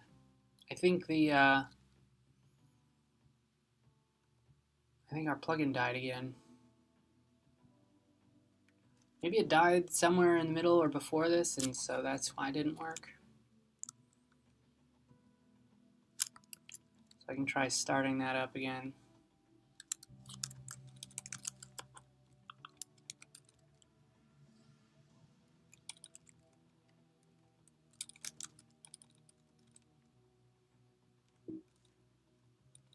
Probably remove this as well then.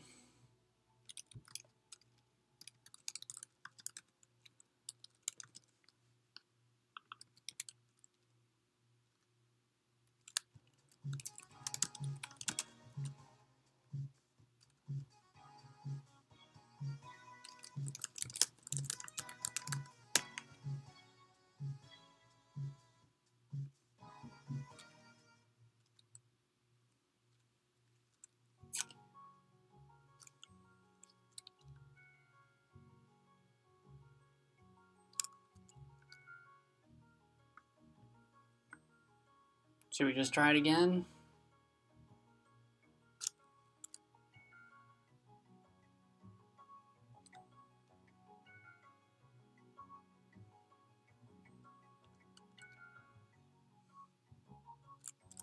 See if it at least cleans up after itself this time.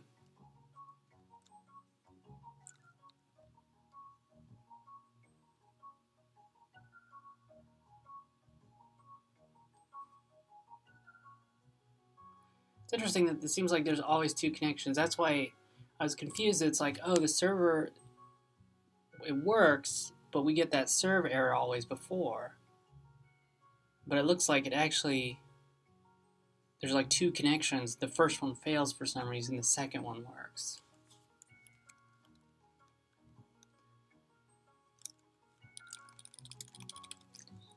So we should have a volume. And maybe this works? Nope.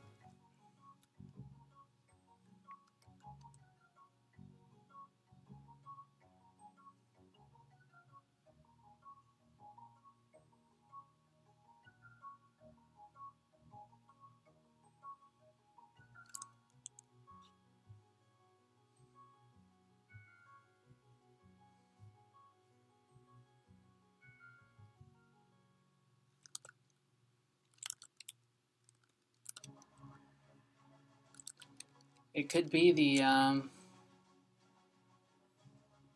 don't know, even though it gets another connection, it could be that this is causing it to trip up. I don't know why.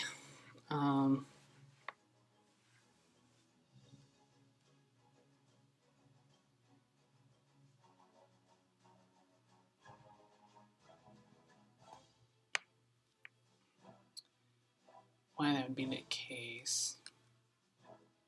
I'm guessing the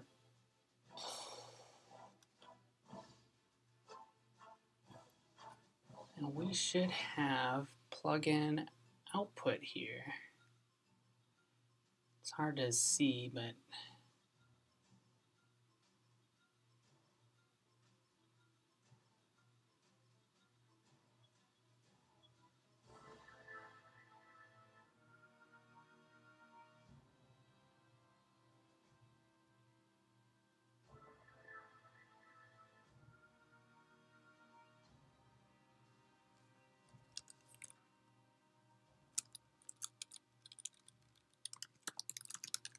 sure would help plugin development if they made it easy to get logs for a plugin instead of having to go through the Docker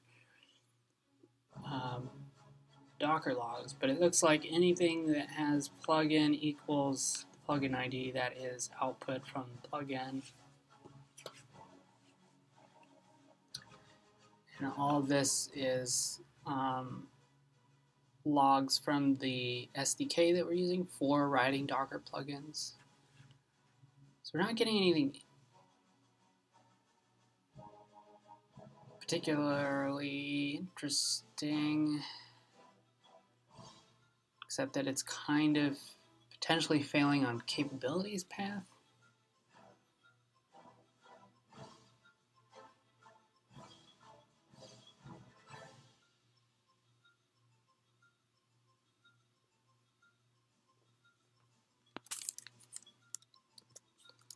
In theory, we can grep plugin equals.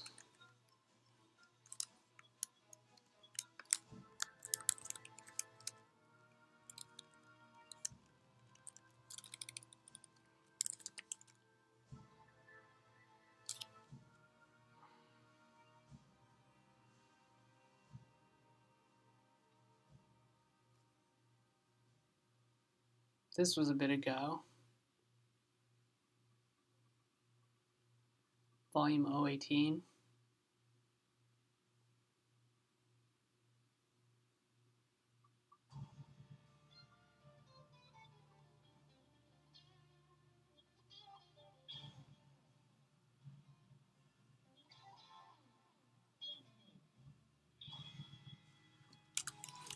And what is our 018?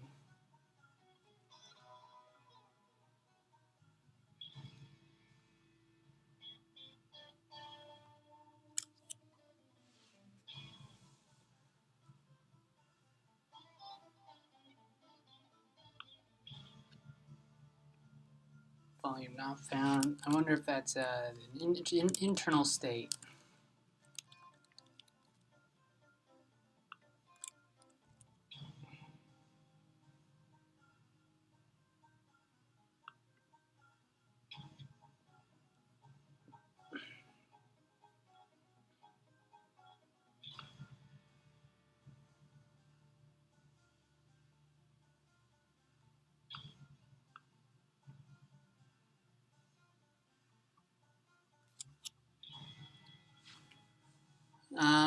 So the plugin daemon has some internal state that kind of is tracking some of the volumes.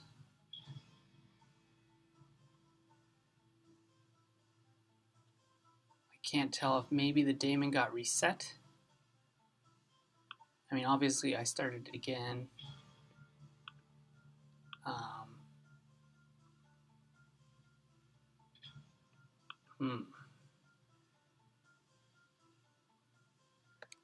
How about I listen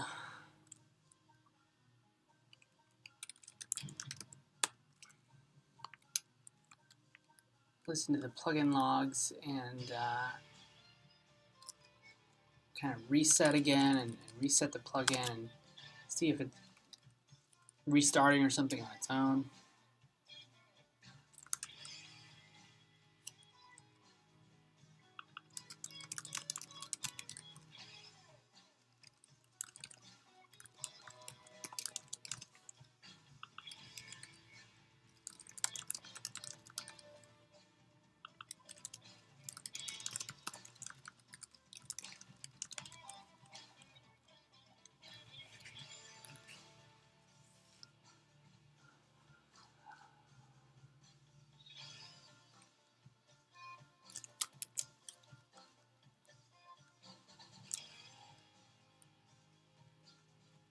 Still not giving me a proper terminal on the way back out of this.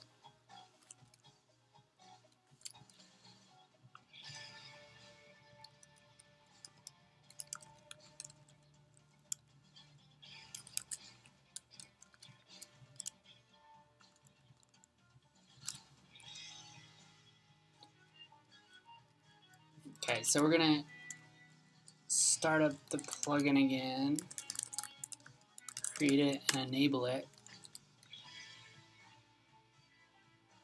And so its output is listening. It says listening. Start it up for the first time.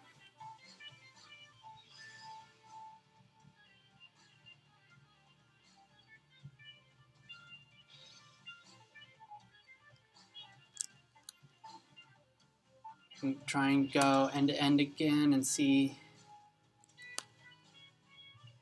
what happens on the plugin side.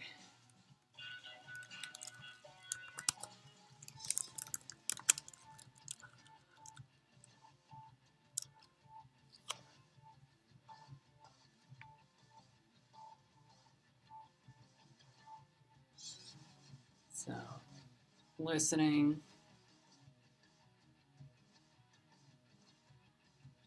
Capabilities, get path, complains that this volume is not found.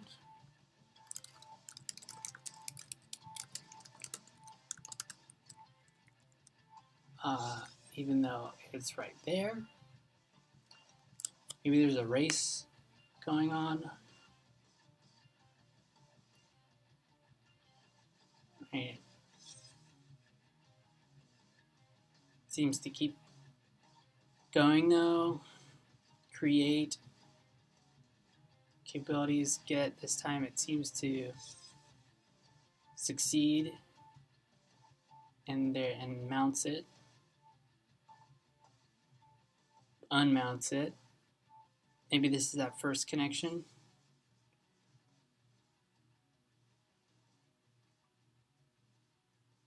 Well, what's interesting is that this is serving Docker, and Docker only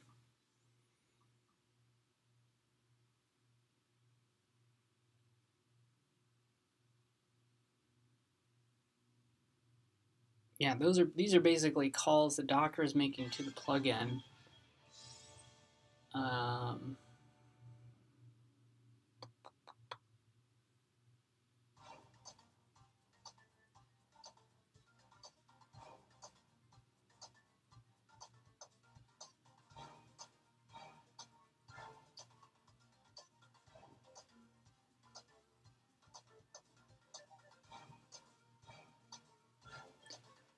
Could be a race. It looks like, because our plugin is responsible for creating volumes of this type, we create the volume before we start Docker and create the Docker container. But if they're running in Go routines, something, they could actually happen out of order. But you would think if the first thing that we do is create a volume, that this create path would happen first before anything like this. So this might have nothing to do with the problem that we're seeing, because it looks like it ultimately retries.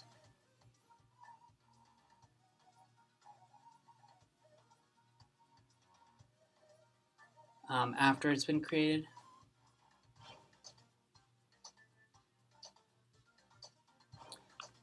although it's possible that this happening creates some interesting state. So I don't know. But what I do know, let's see what happens if I actually try and go into this directory now. Wow.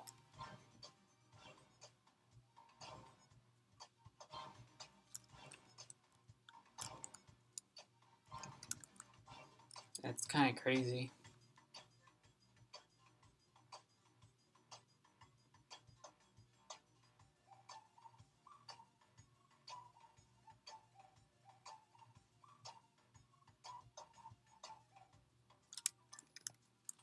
So this is kind of a bummer that I don't get any more specific error than that.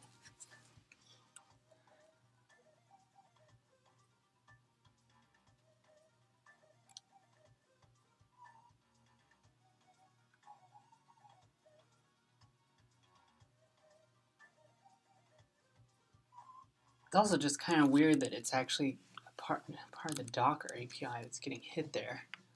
I'd imagine at that point it would already have been mounted with mount, and then Docker doesn't care.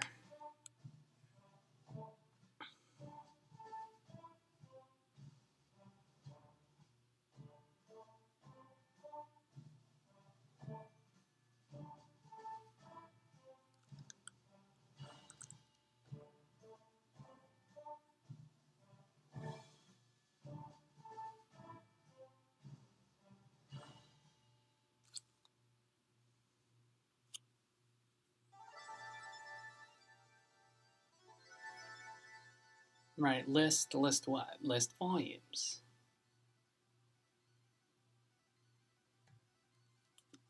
I don't know why every time I do ls to a directory that should be pointing to a mount created by this volume that it's triggering a lookup of volumes. Seems very odd to me.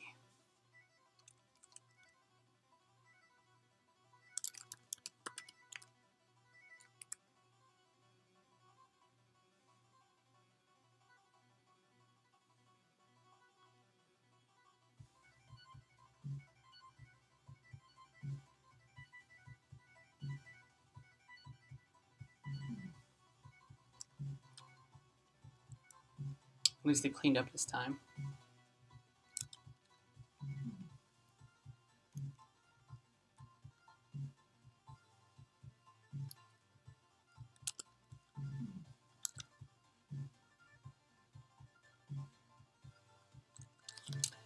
Keeps turning off echo.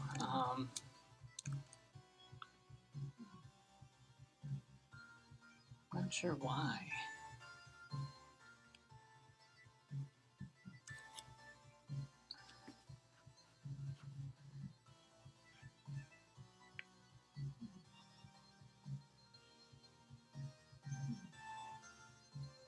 Whatever the old state was should be restored. We restore it before every possible.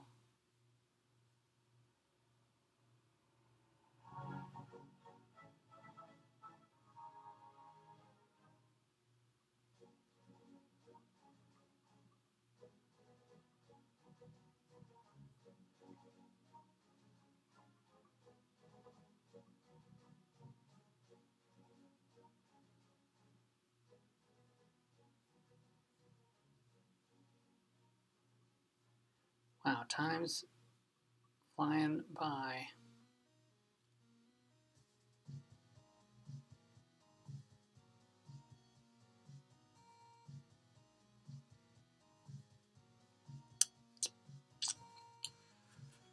Well,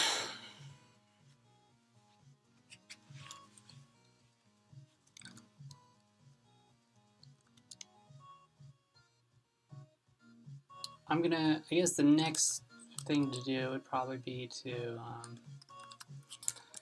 try a standalone 9p proxy and just kind of play with that and make sure that works by itself, both with a 9p, our own 9p client, and then with an actual 9p client. see if we can work out what's wrong there before trying to get it back and integrate in the server. But if we were to remove that, everything else works, like the mounting, all that stuff. Even though it's a little shaky, it works, and that's sort of the a good sign. Because almost everything else you can kind of fix, but if it doesn't work, then it's not viable. So I don't think I've made any interesting changes to the P9P other than building it and changing some of the hard-coded stuff in here. But let's see, what other libraries am I touched? Didn't touch this one.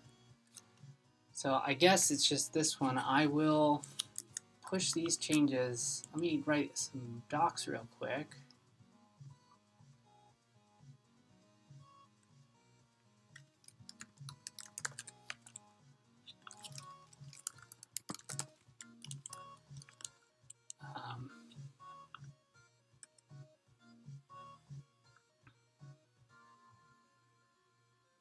So how would you test this? What do we need? Let's see, we need Docker with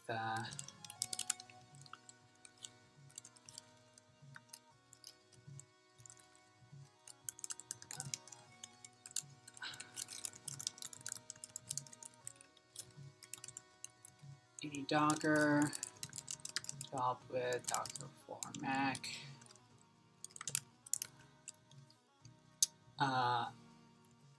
With the Docker 9P plugin installed and enabled. Link that up.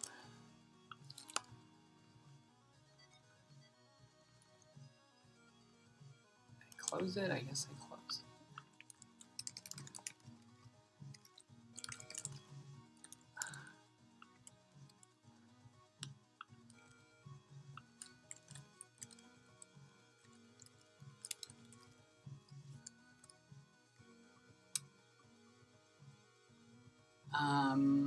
Let's see.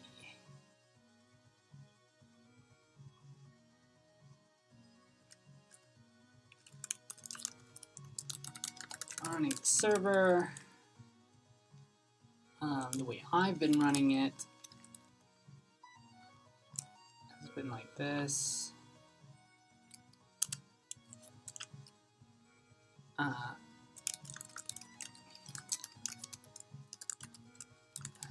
Server or gateway.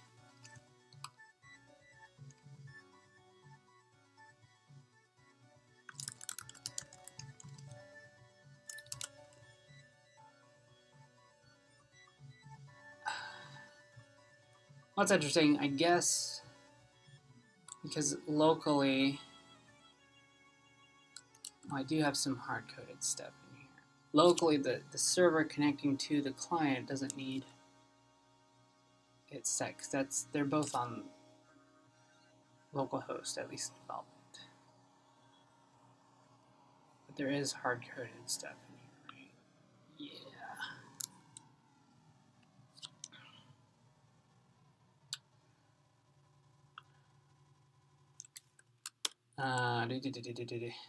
I'm just gonna brain dump and hopefully people, I'll fix this as we go along.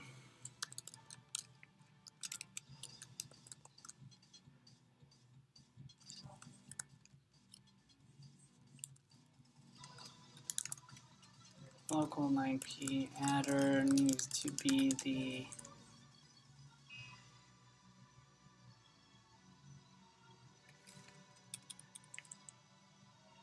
oh, this is silly. Let me change it to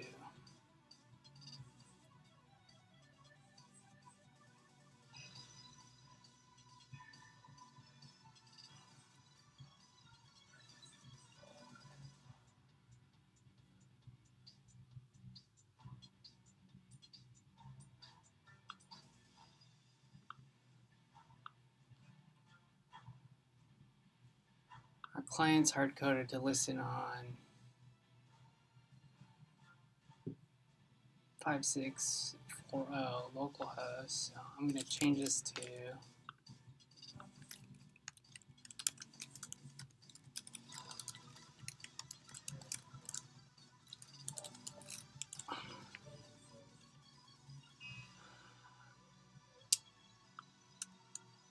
and then split.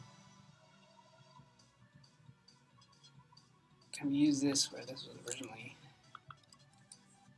used?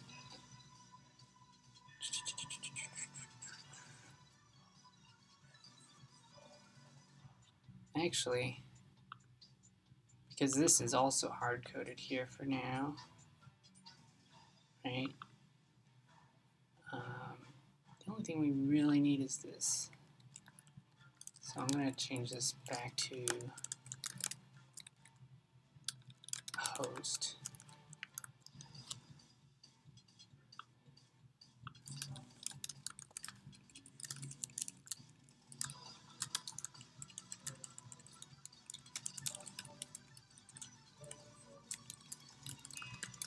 Send it to your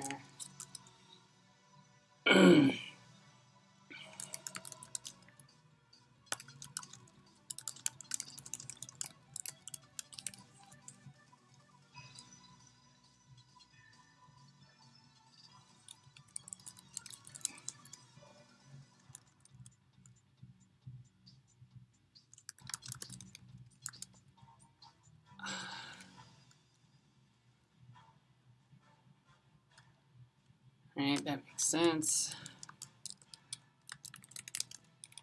Running the client.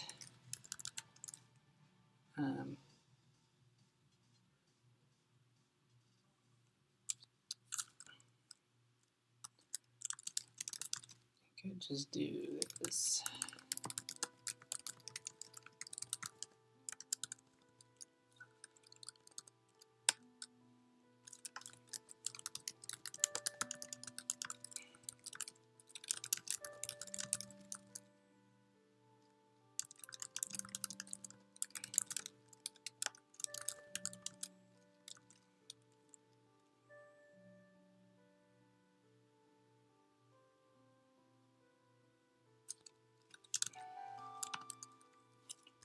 This for one, right? No, 5640.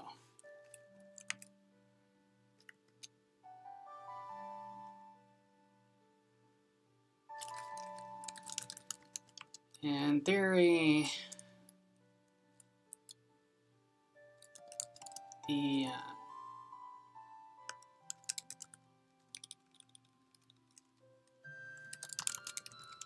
Docker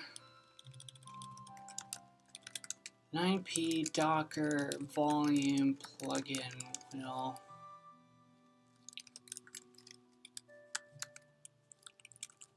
use mount to connect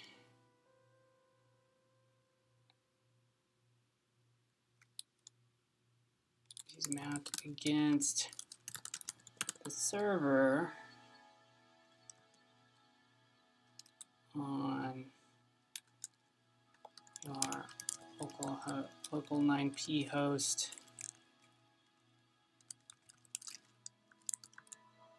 at 5641, which will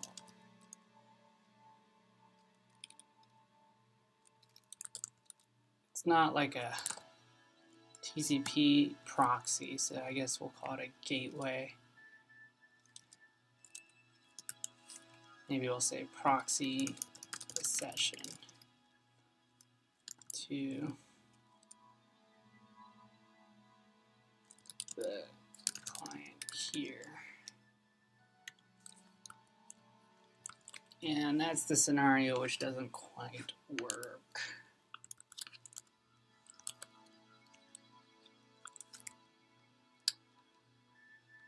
I guess I'll have to come back to, unless somebody helps figure this out.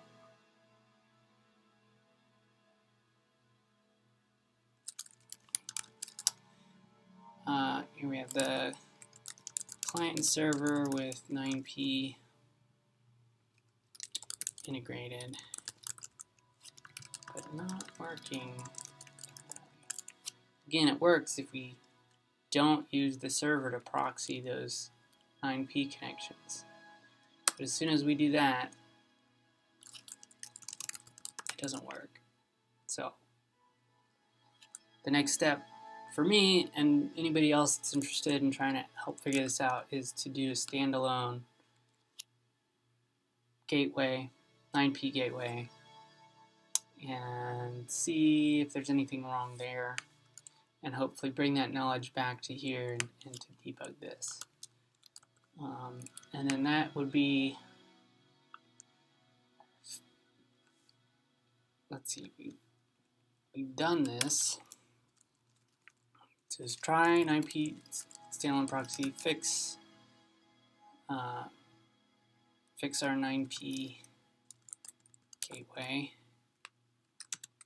and then we can tunnel the gateway to client 9P connection over SSH. So obviously if we tried to do that, it would be even more complicated in trying to figure out what's going on where. So, but we need to break it out even more and figure out this proxy problem. So, I don't know, I'll leave this here. Just leave it open. So we almost made it, but we made a lot of good progress. It kind of proved that it, you know, a lot of this works. Just this part isn't quite working yet. So I think that's it for today. Thanks everybody. Matt, thanks for your help. Got me a little bit further. Lajos, you were also helpful. Thanks everybody else for following along or listening or chatting. Any kind of participation is definitely welcome, and hopefully you guys can join me with the next one. We'll figure this out, and ultimately this would be integrated into the Command.io project, and everything I'm doing is open source. So in other ways, hopefully, you know, people learn something from this. Definitely try and if you want to see more stuff, you can subscribe to my channel. There's a little alert box next to the subscribe button that you can also hit that will send you an email when I go live. So that way you don't have to follow my Twitter or randomly happen across my stream. But so that's it. Thanks everybody. See you guys next week.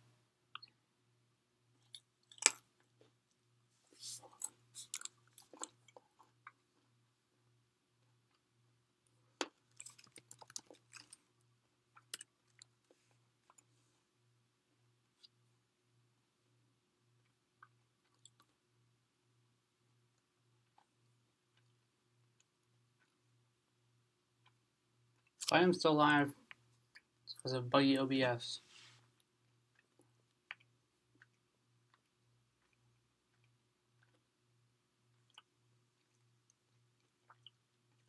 Trying to get to the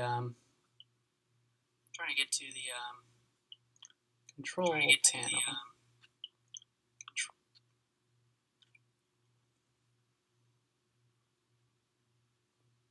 Oh no. Isn't that funny that you can like accidentally get in a situation where you can't stop your stream? Live forever.